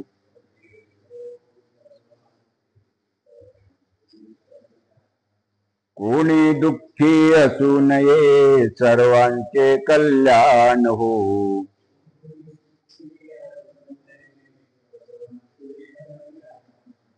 सुखात राहो पशु पक्षी, सर्वांचे कल्याण हो.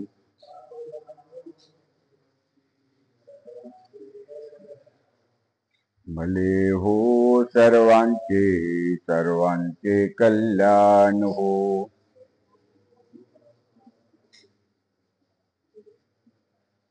जलचर प्राणी सुखी हो, सर्वांचे कल्याण हो.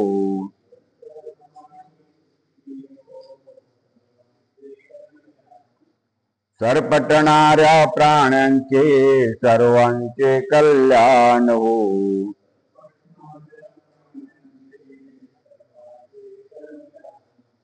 भले हो सर्वांचे, सर्वांचे कल्याण हो.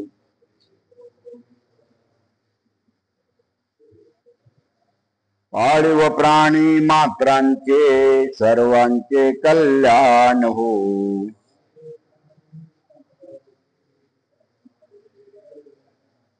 जंगली प्राणी मात्रांचे, सर्वांचे कल्याण हो.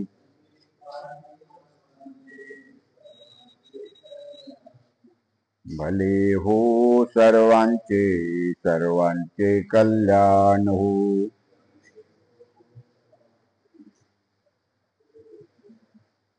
दृश्य प्राणी मात्रांचे, सर्वांचे कल्याण हो.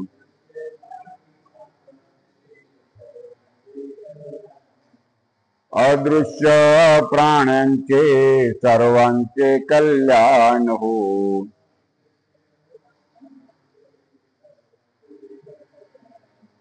भले हो सर्वांचे, सर्वांचे कल्याण हो.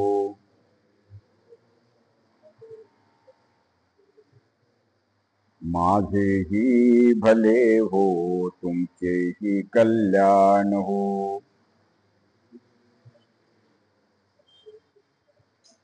भले हो सर्वांचे, सर्वांचे कल्याण हो.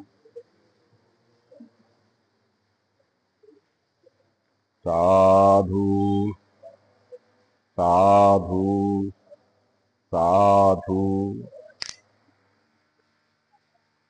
महाकारुणिक तथागत सम्यक संबुद्ध बोधिसत्व परमपूज्य डॉक्टर बाबासाहेब आंबेडकर, सद्गुरू महात्मा ज्योतिबा फुले, सद्गुरू कबीर महाराज, गाडगे बाबा यांच्या पावन स्फूर्तींना विनम्र अभिवादन करतो.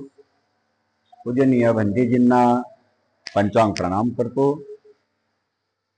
ब्रह्मचारी भारतीय बौद्ध महासभेचे पदाधिकारी आणि सम्यक संघाचे पदाधिकारी यांनाही मैत्रीपूर्ण जय भीम करतो. उपस्थित सर्व आयोजक आणि या विहाराचे सर्व पदाधिकारी आणि वेगवेगळ्या ठिकाणाहून आलेले धम्मप्रचारक, विषय हा आहे की बुद्ध विहारांचा समन्वय कसा होईल, त्याची गरज आहे का. जर त्याची गरज असेल तर त्याचे वेगवेगळे उपाय काढता येईल. मानवाला ज्याची गरज पडली त्याच्यासाठी त्याने शोध लावले. गरज नसेल तर त्याच्या शोधाची तो धडपड करत नाही. आणि सर्वांच्या धम्मप्रचाराचं केंद्र जे आहे ते बुद्ध विहार आहे. बौद्ध भिक्खू असोत, धम्मचारी असोत, भारतीय बौद्ध महासभा असो किंवा आणखी 100 नावांच्या संघटना, ज्याला ज्याला धम्म ग्रहण करायचा आहे आणि धम्माचा प्रचार करायचा आहे त्याच्यासाठी बुद्ध विहार हे एक श्रद्धास्थळ आहे आणि तेच ठिकाण आहे की जिथून त्याच्यामध्ये आपला पुढचा प्रवास त्याला करता येईल. ख्रिश्चन जेव्हा एखाद्याला धम्माची दीक्षा देतात त्यावेळी त्याला पहिल्यांदा फादरकडे नेतात, रेव्हरंट म्हणतो आपण. रेव्हरंट त्याला चर्चमध्ये घेऊन जातात, त्याचा बाप्तिस्मा करतात आणि त्याच्या हातात जुना करार नवा करार हे बायबलचे दोन्ही ग्रंथ देतात आणि त्याला सांगतात की जेव्हा जेव्हा तुला अडचण पडेल तेव्हा तेव्हा तू माझ्यासोबत संपर्क करायचा. तुला दररोज शक्य नसेल तर दर रविवारी तू चर्चमध्ये यायचं आणि प्रार्थना करायची. एखादा माणूस जेव्हा मुसलमान होतो तेव्हा त्याला मौलवीकडे नेल्या जातं. मौलवी त्याला मस्जिदमध्ये नेतो आणि त्याची दीक्षा झाल्यानंतर त्याच्या हातामध्ये कुराणचा ग्रंथ देतो आणि सांगतो तुला काही अडचण पडली तू मला भेट आणि दर शुक्रवारी न चुकता तू मस्जिदमध्ये यायचं. जमेल तिथे 5 वेळा नमाज पडायची.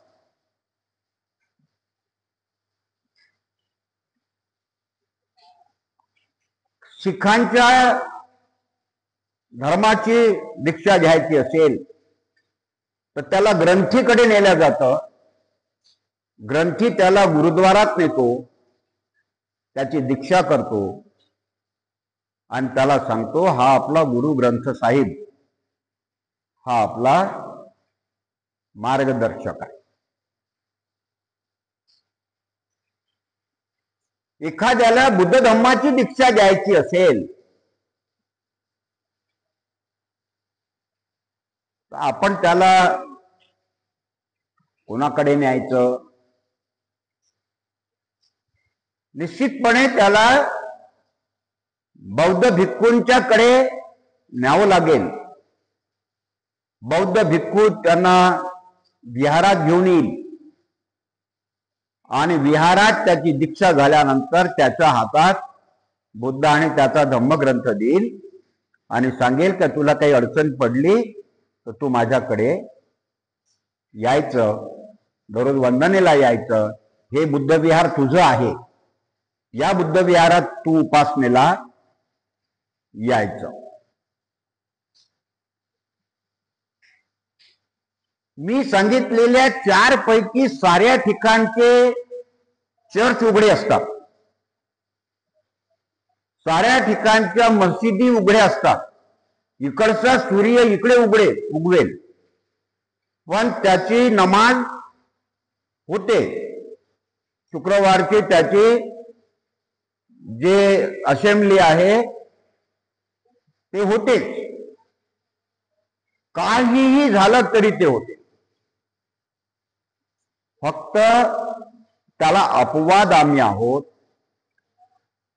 की आम्ही बुद्ध विहार बांधताना खूप कष्ट घेतो.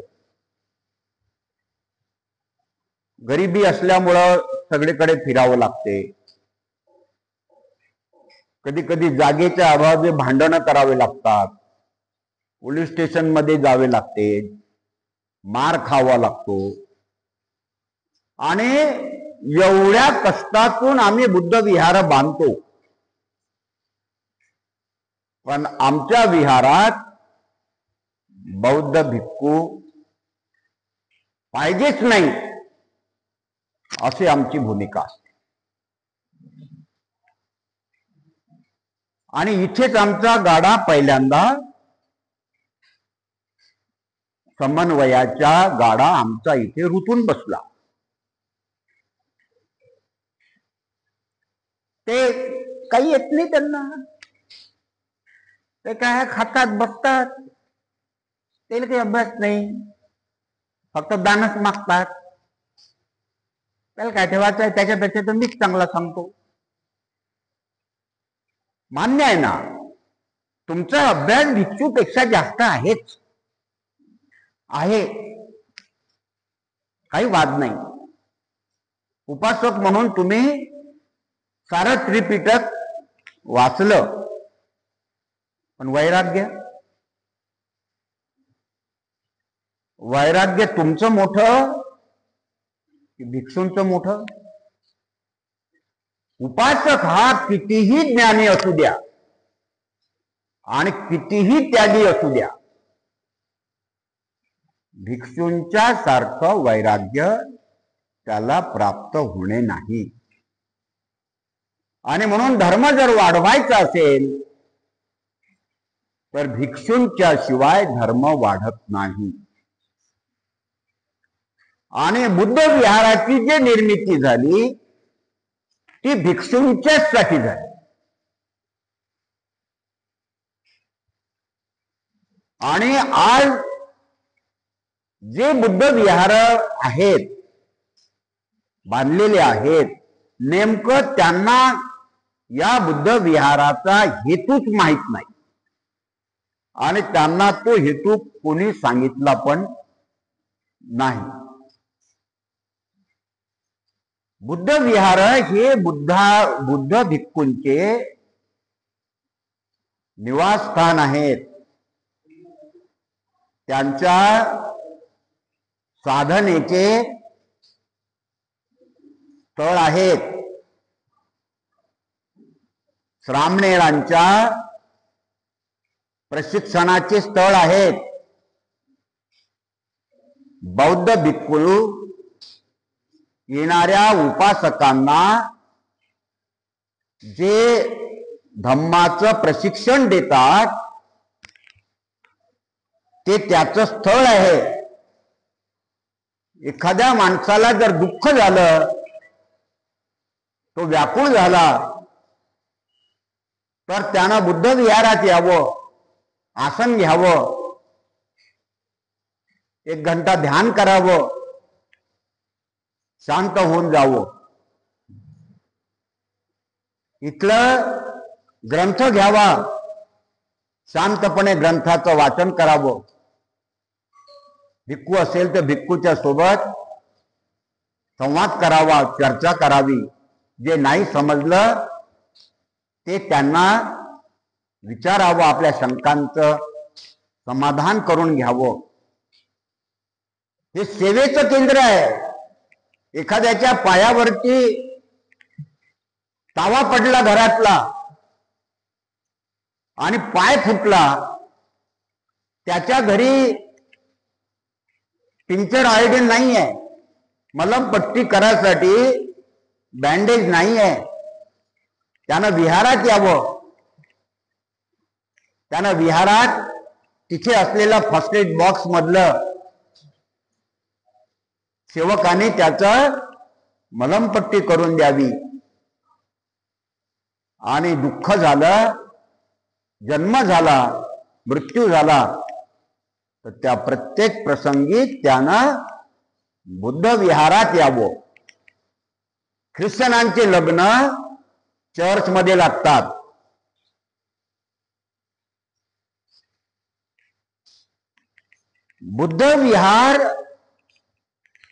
बुद्ध विहाराच्या पात्रतेचे बनले नाही. त्याच्यामुळं हा दुसरं कारण आहे की आमचा समन्वयाचा गाळा इथे रुतून बसला.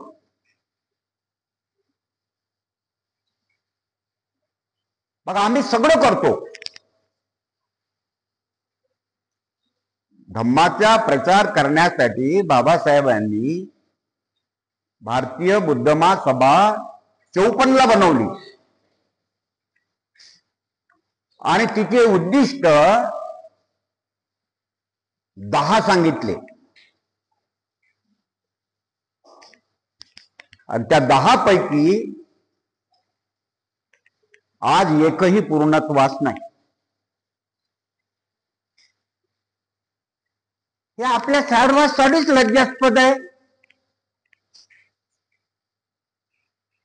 याच्यात कोणाला आनंद वाटेल?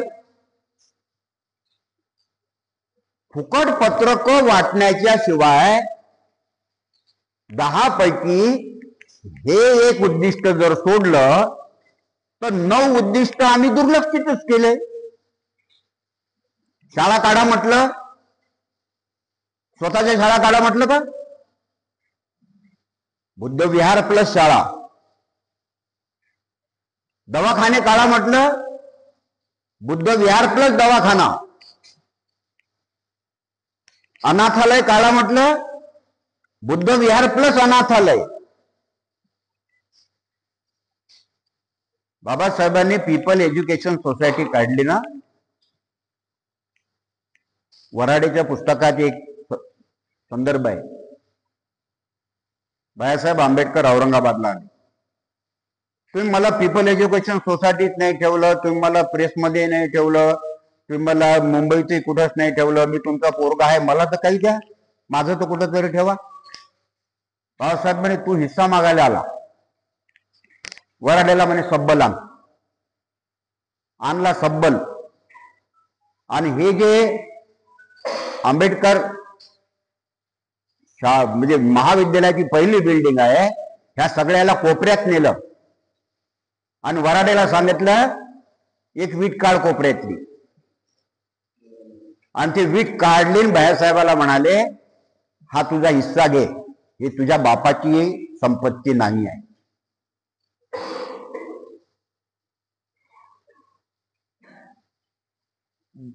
धम्माचा प्रचार, समाजाचा गाडा हा निस्वार्थीपणे होत असतो.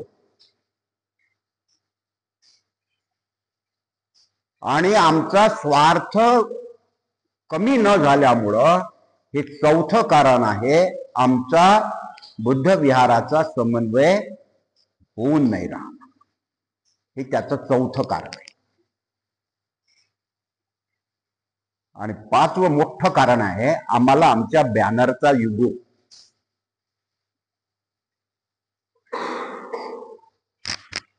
कोणी जन्मभर, मला की सांगा, एखाद्या संघटनेत तो जन्मभर राहिला, मला एखादा माणूस सांगा, तो तिथून फुटेपर्यंत त्या संघटनेची वकिली इतका करतो का याच्याशिवाय दुसरा वकीलच नाही.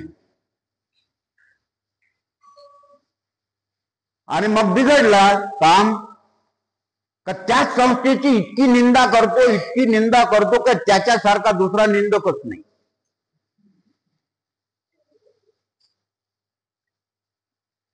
एका संस्थेत एका संघटनेत कोणी राहिला का हो? आणि का नाही राहत? एखाद्या नदीचा पात्र जेव्हा तिचा प्रवाह जेव्हा थांबतो तेव्हा त्याचं डबकं होतं आणि डबकं झालं की त्याच्यामध्ये जंतू होतात, गढूळपणा येते आणि त्या पाण्याला दुर्गंधी येते आणि ते पाणी गुळला करायच्याही लायकीचं राहत नाही तर पिण्याच्या लायकीचं कुठं राहील. आणि मग तेव्हा काही शून्य लोक नवा प्रयोग करतात. म्हणून जगाच्या पाठीवरची जेव्हा एक धर्म असताना दुसरा धर्म निघाला तेव्हा ती क्रांती होती. ती फूट नव्हती, ती क्रांती होती. साचलेपणा जिथं होतो तिथे क्रांतिकारी लोक तो साचलेपणा कमी करण्यासाठी, त्याला प्रवाहित नेण्यासाठी उपाय कौशल्य करीत असतात. आपण असं म्हणूया की आपल्याही समाजात धम्माच्या बाबतीत म्हणूया का जे काही पंथ निघाले ते पंथ हे प्रवाहित करण्यासाठीच निघाले. नागार्जुनाने जो शून्यवाद काढला तो काही बुद्ध धम्म नष्ट करण्यासाठी नाही काढला.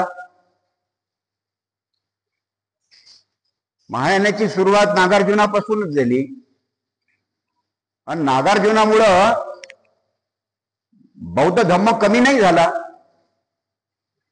महायानी लोकांच्या मुळं बुद्ध धम्म कमी नाही झाला. वज्रयानी लोकांच्या मुळं बुद्ध धम्म कमी नाही झाला. कोणत्याच पंथाच्या मुळं धम्म कमी झालेला नाही, तो वाढला.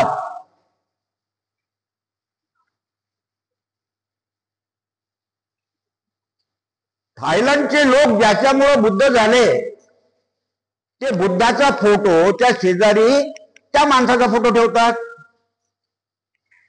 त्याला तो बुद्धानंतर प्रिय असतो, पूजनीय असतो. जपानमध्ये ज्याच्यामुळे लोक बौद्ध झाले तो बुद्धानंतर त्याचा फोटो पुसतात. आपण ज्याच्यामुळे बुद्ध झालो आपण बाबासाहेबाचा फोटो ठेवतो. पण व्हिएतनामच्या लोकांना बाबासाहेब माहित नाही.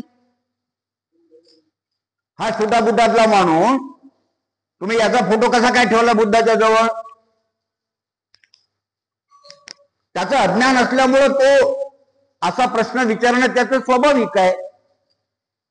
किंवा आपल्या महाराष्ट्रातला माणूस थायलंडच्या माणसाच्या जवळ त्याचा जर तो फोटो असेल त्याला ते माहीत नसल्यामुळे तो म्हणून हे कशाला ठेवलं? हा तर भिक्खूही नाही आहे, मग तो कशाला ठेवला? असे जे प्रश्न येतात ते प्रश्न अहंकार बाजूला सोडून विवेकानं आणि नम्रतेनं त्याचं चिंतन करावं लागतं आणि त्याची चिकित्सा करावी लागते. त्यातून मार्ग निघत असतो. आणि अहंकार नेमकं तेच करू नये देत.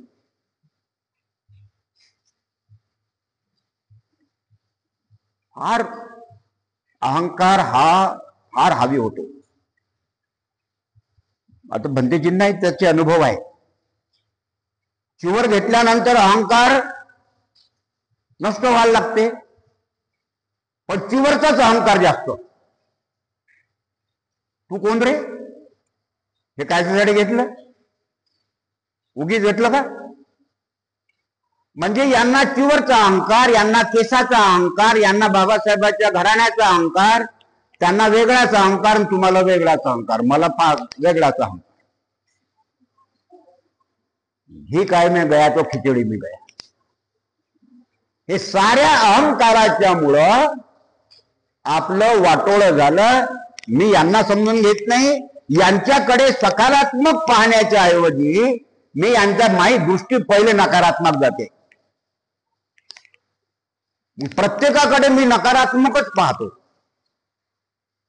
नकारात्मक तोच माणूस पाहतो ज्याला घमेंड आहे, ज्याला अहंकार आहे, ज्याला मी आहे.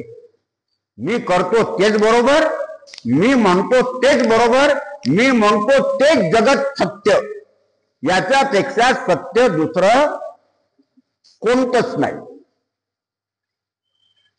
कधीतरी सारं जग एका बॅनरवर राहिलं का? राहील काय? कधीतरी एका बॅनरवर राहील का? राहणार नाही, राहत नसते. एका बौद्ध महासभेचे अनेक बौद्ध महासभा झाल्या. ह्या कमी पडल्या तर आणखी अजून वेगवेगळ्या सभा झाल्या. पण एकाच्या 2, 2च्या 4, 4च्या 10 रिपब्लिकन पक्षाच्या झाल्या तर आपण ते समजू शकतो. तिथं खाव आहे, पाहिजे आहे. इथे तर त्याग आहे, इथे तर मैत्री आहे. याच्या कायच्या 2-4 व्हायला पाहिजे. बरं तुमच्या आमच्या सोळा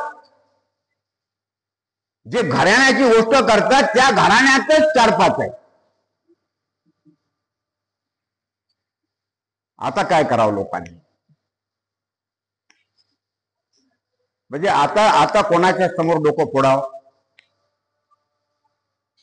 एक साधा प्रश्न माझा लाख येती उत्तरे. हे खरे की ते खरे, हे खरे की ते खरे. आणि अशा वेळी जेव्हा आपण हट्ट करतो, जिद्द करतो, काय हेच बरोबर म्हटलं का तिथं डोंगा डुबला. माझ्याही समोर असे प्रश्न आले.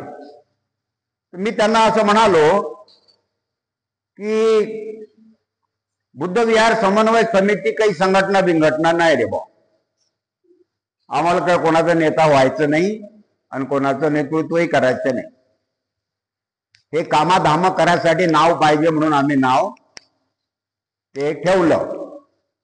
तुम्ही असं समजा की बुद्ध विहार समन्वय समिती हे तुमचं एक विंग आहे. भिक्खू संघाचं एक विंग आहे, भारतीय बुद्ध महासभेचे एक विंग आहे, त्रिरत्न बुद्ध महासंघाचं एक विंग आहे. जो कोणी काम करत असेल, औरंगाबादला लेवलला काम करत असेल तर त्याचंही विंग आहे. भावसार नगरला काम करत असेल तर आम्ही त्याचंही एक विंग आहोत. विंग याला म्हणतात की कॉमन मिनिमम प्रोग्राम वरती आपले सगळे ढंगरे बाजूला ठेवून, आपले सगळे विवाद, सगळे अहंकार, सगळे बॅनर बाजूला ठेवून कॉमन मिनिमम प्रोग्राम वरती आपण एकत्र यावे आणि जे झालं नाही ते करावं. त्याला दोष नाही द्यायचा. हे तुम्ही केलं नाही, हे तुम्ही केलं नाही. मग त्याची बोंब नाही पडली तर तू बोंब पाड ना. तू फालतूचा बकवास कशाला करून राहिला? तू करणार. त्रिरत्न बौद्ध महासंघानं ते केलं.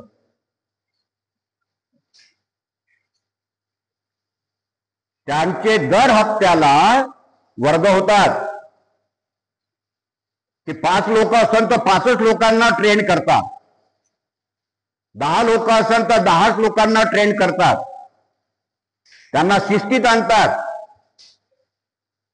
आणि त्यांच्यामध्ये काही विकार घडला असेल तर ते मान्य करतात, त्याची चिकित्सा करतात आणि हे का घडला त्याला ते समजून सांगतात.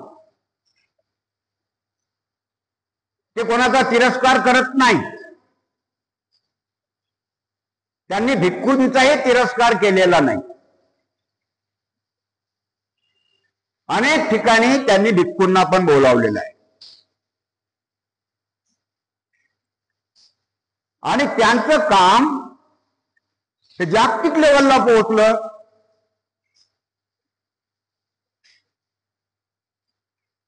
भंतेजी इथे सैन्यात होते म्हणून त्यांनी काम इथून सुरू केलं.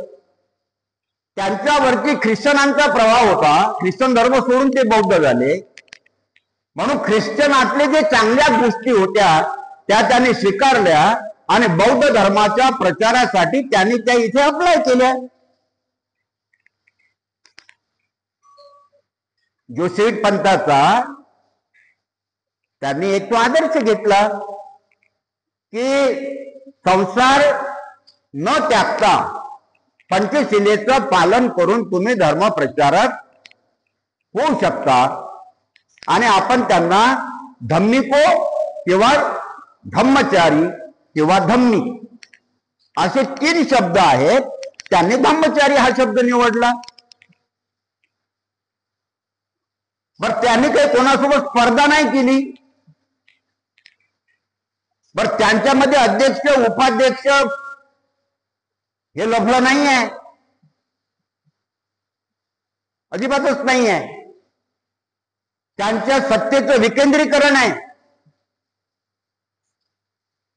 आणि त्यांच्यात मतभेद झाले तर एखाद्या माणसाला नाही पटलं तो केसा परत करतो आणि तुमचं माझं जमत नाही बा मी चाललो. त्याची कोणी निंदा करत नाही आणि तो यांची निंदा करत नाही. पण दुसरी त्रिरत्न बौद्ध महासंघ स्थापन करत नाही. तो अनेक धम्मचारींनी केसा परत केला पण त्याने नवा त्रिरत्न बौद्ध महासंघ रजिस्टर केलेला नाही. कारण त्याचे आधीचे जे संस्कार होते ते संस्कार त्याला तसे करू देत नाहीत. हे एक मॉडेल आहे. आपण असं म्हणू की सांगण्यासारखं त्यांनी शाळा काढल्या पण व्यक्तिगत नाही काढल्या. त्यांनी हॉस्टेल काढले पण ते व्यक्तिगत नाही काढले. आणि ते आपला डांगोरा पिटत नाही. त्यांचं प्रवचन होताना कोणीतरी तिसरा माणूस उभा राहतो आणि त्यांचा परिचय करून देतो. तो मी काय आहे हे कधीच सांगत नाही आणि विषयाच्या पल्ल्याड बोलत नाही. जो विषय दिला तो विषय ते बोलतात. 1,500 जर धम्मचारी असेल हा काही फार मोठा आकडा नाही पण ते करोडो लोकांचे आदर्श आहेत की आम्ही पंचशिलेचं पालन करू शकतो. हे ते मॉडेल आहे. आपण जे बौद्धाचार्य बनवतो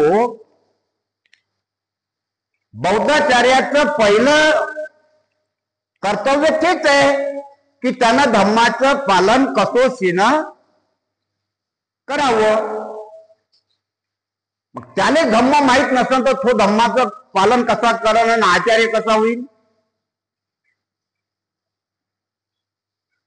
जो का गुरु अंधा होय वो का चला अंधा होय.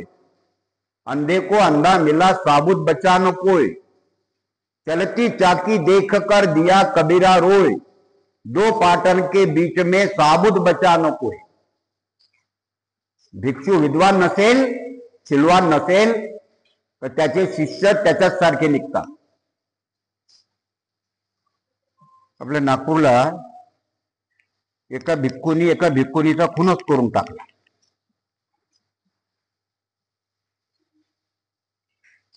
मग त्याच्या आधी त्याचे ढंगरे लोकांना माहित होते. तो भिक्खू म्हणे तू चीवर उतरून टाक. तू चीवर उतरून टाक. तो म्हणे माझ्या चीवर उतरवत असन तर महागुरूच चीवर उतरवा. कारण ज्याच्यासाठी तुम्ही माझं चीवर उतरून राहिले मी हे सगळं तर त्यांना पुरवतो. म्हणजे मी त्यांना बाई पण पुरवतो, मी त्यांना दारू पण पुरवतो, मी हे सगळंच पुरवतो. तर तुम्ही त्यांचं पण उतरवा. तर एका अंत्ययात्रेमध्ये भिक्षूंच्या त्यानं त्याच्या गुरुवरच चप्पल काढली. कारण त्याचा गुरु म्हणे तू चिवर उतरून टाक. हे आपण जगजाहीर नाही बोलू शकत. आपसामध्ये आपण जे चर्चा करतो आहोत की तुमचा प्रत्येक गोष्टीचा पहिला जो काही आधार आहे तो शील आहे, शील पालन आहे. आता आपल्याजवळ माणसं भेटत नव्हते लग्न लावासाठी, संस्कार विधी करासाठी. मग ठोस रिपब्लिकन पार्टीचा नेता ठोस लग्न लाव्या, ठोस मयत झाली तर, आणि सगळ्याच्या सगळं तंत्र आपल्या राजकीय पक्षानं आपल्या समाजाचं आपल्या हातात घेतलं. इथं आपलं फाटलं. धर्माचं काम जर याच्या अलग झालं असतं, तुम्ही धर्म आणि राजकारण एकत्र केलं की तुमचं बिघडलं. राजकारणी माणूस त्याला बऱ्याच वाईट गोष्टी कराव्याच लागतात, आणि मी ते अनुभवलं. मी 1979 साली कांशीराम सोबत जुळलो आणि नागपूर जिल्ह्याचा मी अध्यक्ष होतो एक. तर ज्याला मी खुर्चीवर खाली उठून खुर्चीवर बसून त्याला तयार केलं, तो मला शिकवायला लागला कि साला बोले तुम पार्टी कैसे बढ़ाएंगे, बोले तुम पार्टी में नहीं बैठते, तुम शराब नहीं पीते, पार्टी बढ़ेंगी कैसे. राजकारणी लोकांचे हे ढंग आहेत. असे वनाचं बालानं पंडितानंच सेवना, मूर्खांच्या संगतीत राहणे तुमचं कल्याण होत नाही. आणि राजकारणात मूर्खांची संख्या 99.99% आहे. पण राजकारणाशिवाय तुमची अंगाडब्बीची काडी उगाळत नाही, एवढं ते महत्वाचं क्षेत्र आहे. म्हणून आपण राजकारणाला पण दूर नाही करू शकत, त्याला अवेअर नाही करू शकत, पण धर्माच्या पासून त्याला अलग करू शकतो. राजकारणी माणसाने धर्माच्या मध्ये प्रत्येक ठिकाणी ढवळाढवळ करू नये, एवढं बंधन राजकारणी माणसाने पाळावं. विहारात आल्यानंतर तो कोण्या पार्टीचा कोण भोपंजी आहे हे त्यानं सांगू नये. त्यानं भिक्षूंच्या शेजारी आपली खुर्ची लावा असं सांगू नये. भंते बसलेले आहे, भंते प्रवचन करून राहिले, तुम्ही उपासक आहे, सगळे बसा. मस्जिद मध्ये राष्ट्रपती मस्जिद मध्ये गेलेत ना, तो जिथं जागा असेल तिथं बसते. राष्ट्रपती आले म्हणजे तारंबळ नाही उडत. इकडे या थांबा थांबा थांबा बंदी राष्ट्रपती आले असं नाही होत. आणि आमचा समाज एक साधा नगरसेवक जरी आला, थांबून जा म्हणते की नगरसेवक आले, पहिले त्याचं स्वागत घेतो. मधात प्रवचन थांबवणारे भयाळ लोक पाहिले नाही. धर्माच्या क्षेत्रात राजकारणी माणसाची अतिरेकी लुडबुड आमच्या सत्यानाशाच्या कारणाला एक कारण झालेलं आहे, आणि ते तुमचा समन्वय होऊ देत नाही. बुद्ध विहार त्यांना त्यांच्या राजकारणाचं केंद्र पाहिजे, त्यांना त्यांच्या धर्म प्रचाराचं केंद्र नको. राजकारणी माणसाने बुद्ध विहारात येऊ नये असं अजिबात नाही, कारण तो पण बुद्ध आहे, त्याने यावं. त्याला जेवढं बुद्ध विहारासाठी करता येते त्याला जरूर करावं. बुद्ध विहारामध्ये त्याचा सन्मान जरूर करावा, पण धर्मावरती त्यानं अतिक्रमण करता कामा नये. नेमकं आपलं असं होत आहे, आपण त्याच्या ओझ्याखाली दबत आहोत. आणि म्हणून यांनी जे म्हटलं ना, मला वाटतं तुम्हीच म्हटलं का जे स्वतःच्या पैशानं बांधलेले बुद्ध विहार आहेत तिथं थोडंफार बऱ्यापैकी चालते, आणि जे अनुदानातून मिळालेले आहे तो भोपनजी येते सांगते मी बांधून दिलं, मी मिळून दिलं. हा जो प्रमाद आहे, बुद्ध विहाराचे अध्यक्ष भिक्षूंवरती त्यांच्यावरती हे नाही करू शकत, सत्ता नाही गाजवू शकत. तुम्ही बुद्ध विहारात भिक्षू ठेवले म्हणजे ते तुमचे चपराशी नाही आहेत, ते तुमचे बांधील नाही आहेत. ते तुम्ही त्यांच्या विनयात बसा. ह्या मर्यादा त्यांनी आपल्या मर्यादा पाळाव्यात, आपण आपल्या मर्यादा पाळाव्यात. आणि भिक्खू चुकतात, मग चुकतात त्यालाही त्रिपिटकामध्ये पर्याय सांगितलेला आहे. भिक्खूंच्या चुका कोणी काढाव्यात? भगवंत म्हणतात दायक असेल त्याने भिक्षूंच्या चुका काढाव्या. आणि दायकासाठी 4 गोष्टी आवश्यक आहेत. पहिली गोष्ट, त्याच्यामध्ये धर्माची श्रद्धा असली पाहिजे, बुद्धाची. त्याच्यामध्ये धम्माची श्रद्धा असली पाहिजे, त्याच्याबद्दल संघाची श्रद्धा असली पाहिजे. आणि त्यानं भिक्खूला भोजन, औषध, अर्थदान, त्याला जगण्यासाठी ज्या गोष्टी आहेत त्या त्याला पुरवल्या पाहिजे. या 4 गोष्टी जो करतो तो दायक होतो, शील पालन करणारा. आणि भिक्षूंचं जर चुकत असेल तर भिक्षूंना सार्वजनिक ठिकाणी त्याचा पान उतारा न करता एकट्यामध्ये त्यांच्या चुका त्यांनी लक्षात आणून दिल्या पाहिजे विनम्रपणे. हे आहे असं. दारू पिणारा भिक्षूंवर टीका करतो, जो शील पालन करत नाही तो भिक्षूंची टीका करतो, जो शील पालन करत नाही तो धम्मचारीवरची टीका करतो, जो शील पालन करत नाही तो बौद्धाचार्यावर टीका करतो. प्रमाद आहे ना हा. आणि हे साऱ्या समस्या नष्ट होण्याचं एकमात्र कारण आहे, मार्ग आहे की हा कॉमन मिनिमम प्रश्न आहे. ही सल यांच्याही मनात आहे, ही सल यांच्याही मनात आहे, त्यांच्याही मनात आहे आणि त्यांच्याही मनात आहे. हे जर चौघांचे, आपल्या 5 जणांचे हे जर समस्या असेल तर मग कॉमन मिनिमम प्रोग्राम वरती आपल्याला एकत्र यावं लागेल, आपल्याला संवाद करावा लागेल, आपल्याला मैत्री करावी लागेल, आपले बॅनर बाजूला ठेवावं लागेल. मग यांनी असं म्हणू नये का तुम्ही त्रिरत्न बौद्ध महासंघात या, कारण आमचं काम तुमच्यापेक्षा लय चांगलं आहे.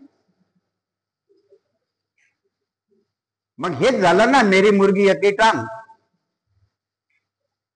बनसोडेंनी असं म्हणू नये का तुम्ही सगळं भारतीय बौद्ध महासभेत याल तर ठीक, नाही तर आमचं आम्ही चालू देऊ.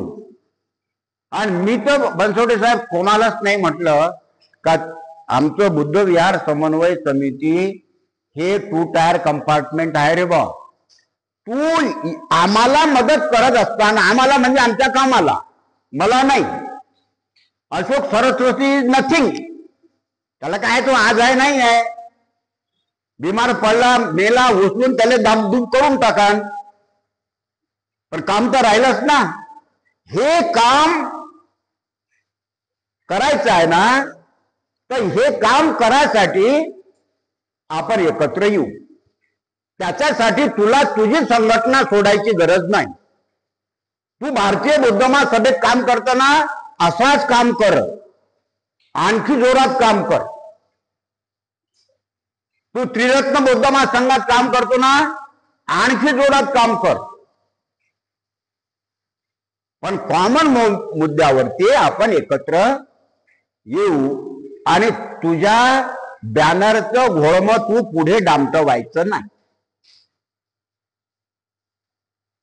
तुम्ही तुमचं बॅनरचं काम बॅनर पुढे डामटलं का तुम्ही तिथे बांध घातला. तुम्ही केलं असतं तर हे झालं नसतं ना. ह्या सगळ्या गोष्टीवर तुमचं लक्ष असतं. कारण मी टीका म्हणून करत नाही.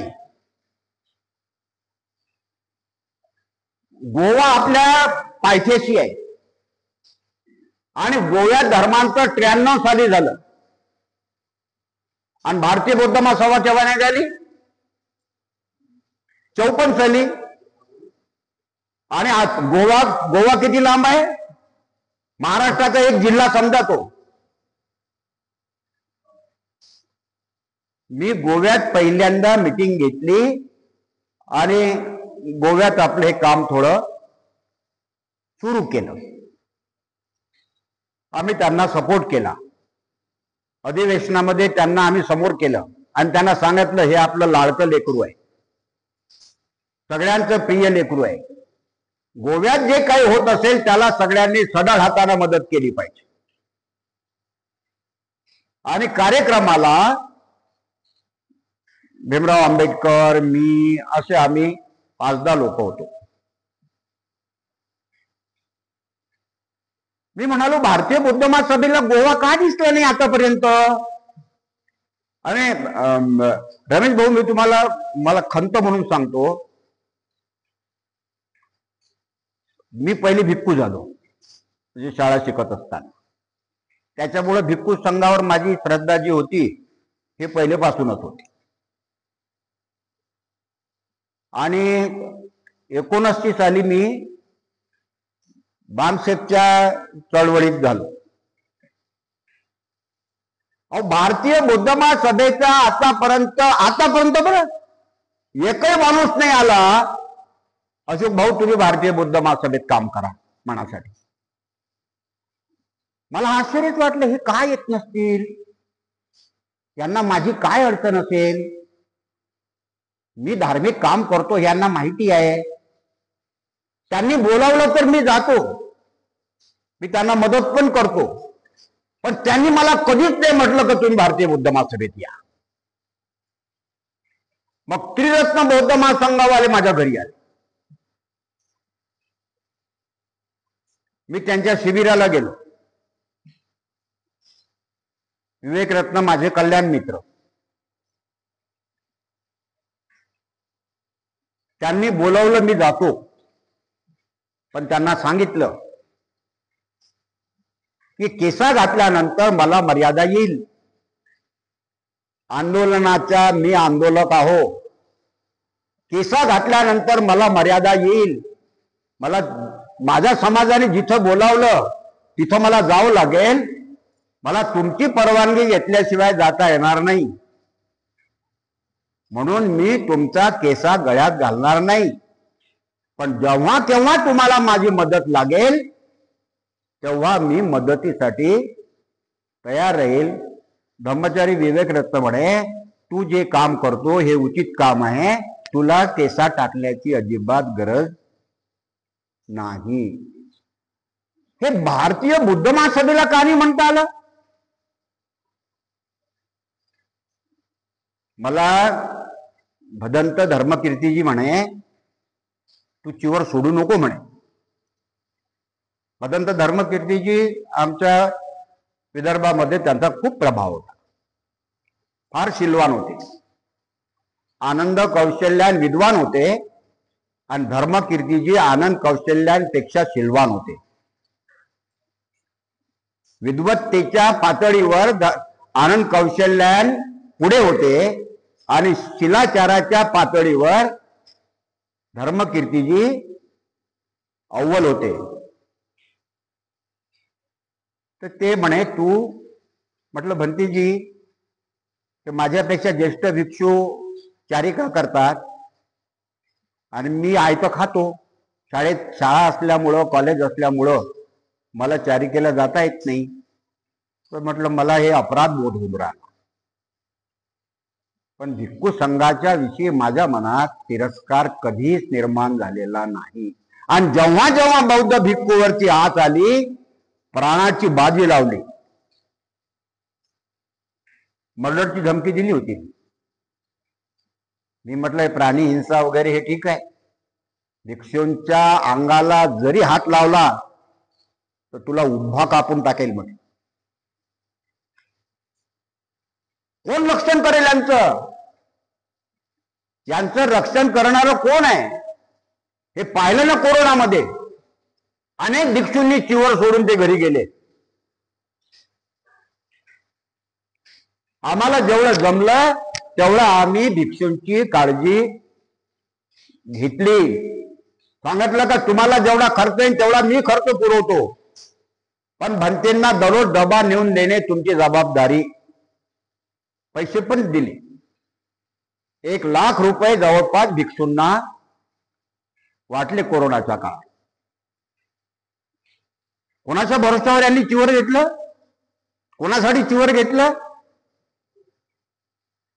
ह्या सगळ्या गोष्टीचा विचार करता हे विहार ज्याच्यासाठी केलं आहे, ज्या कारणासाठी केलेलं आहे, ते कारण त्याची उपयुक्तता झाली पाहिजे. आणि हे जर आपल्याला समजत नसेल तर आपण मिळून एकत्र येऊ आणि आपल्या उणीवा कमी करू.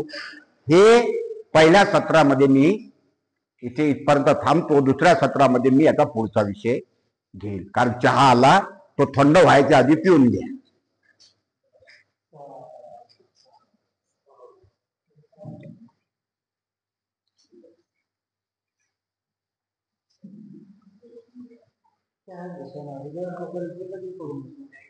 या ना तर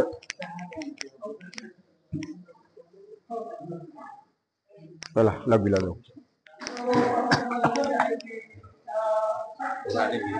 हो, तुमची भेट म्हणजे हो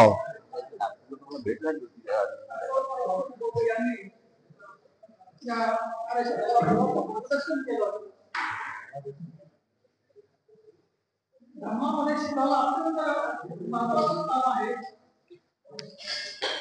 धर्मामध्ये धर्म हे संस्कार केंद्र आहे आणि या विहारामध्ये धर्म गतिमान करण्याचा प्रयत्न करावा. भिक्खूंना संरक्षण करण्याची जबाबदारी तुमची आमची सर्वांची आहे. जसे लग्न ते हे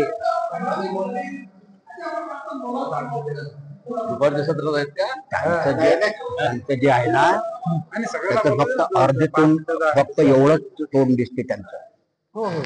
ते वर ठेवलं होतं ना मतदान. ते तुमचा चेहरा आहे ना फक्त अर्धाच दिसतो याच्यात. नाही हो हो हो, म्हणूनच तुम्ही थोडस बोलताना काहीतरी कारण हे दिसेल ना लोकांना. हा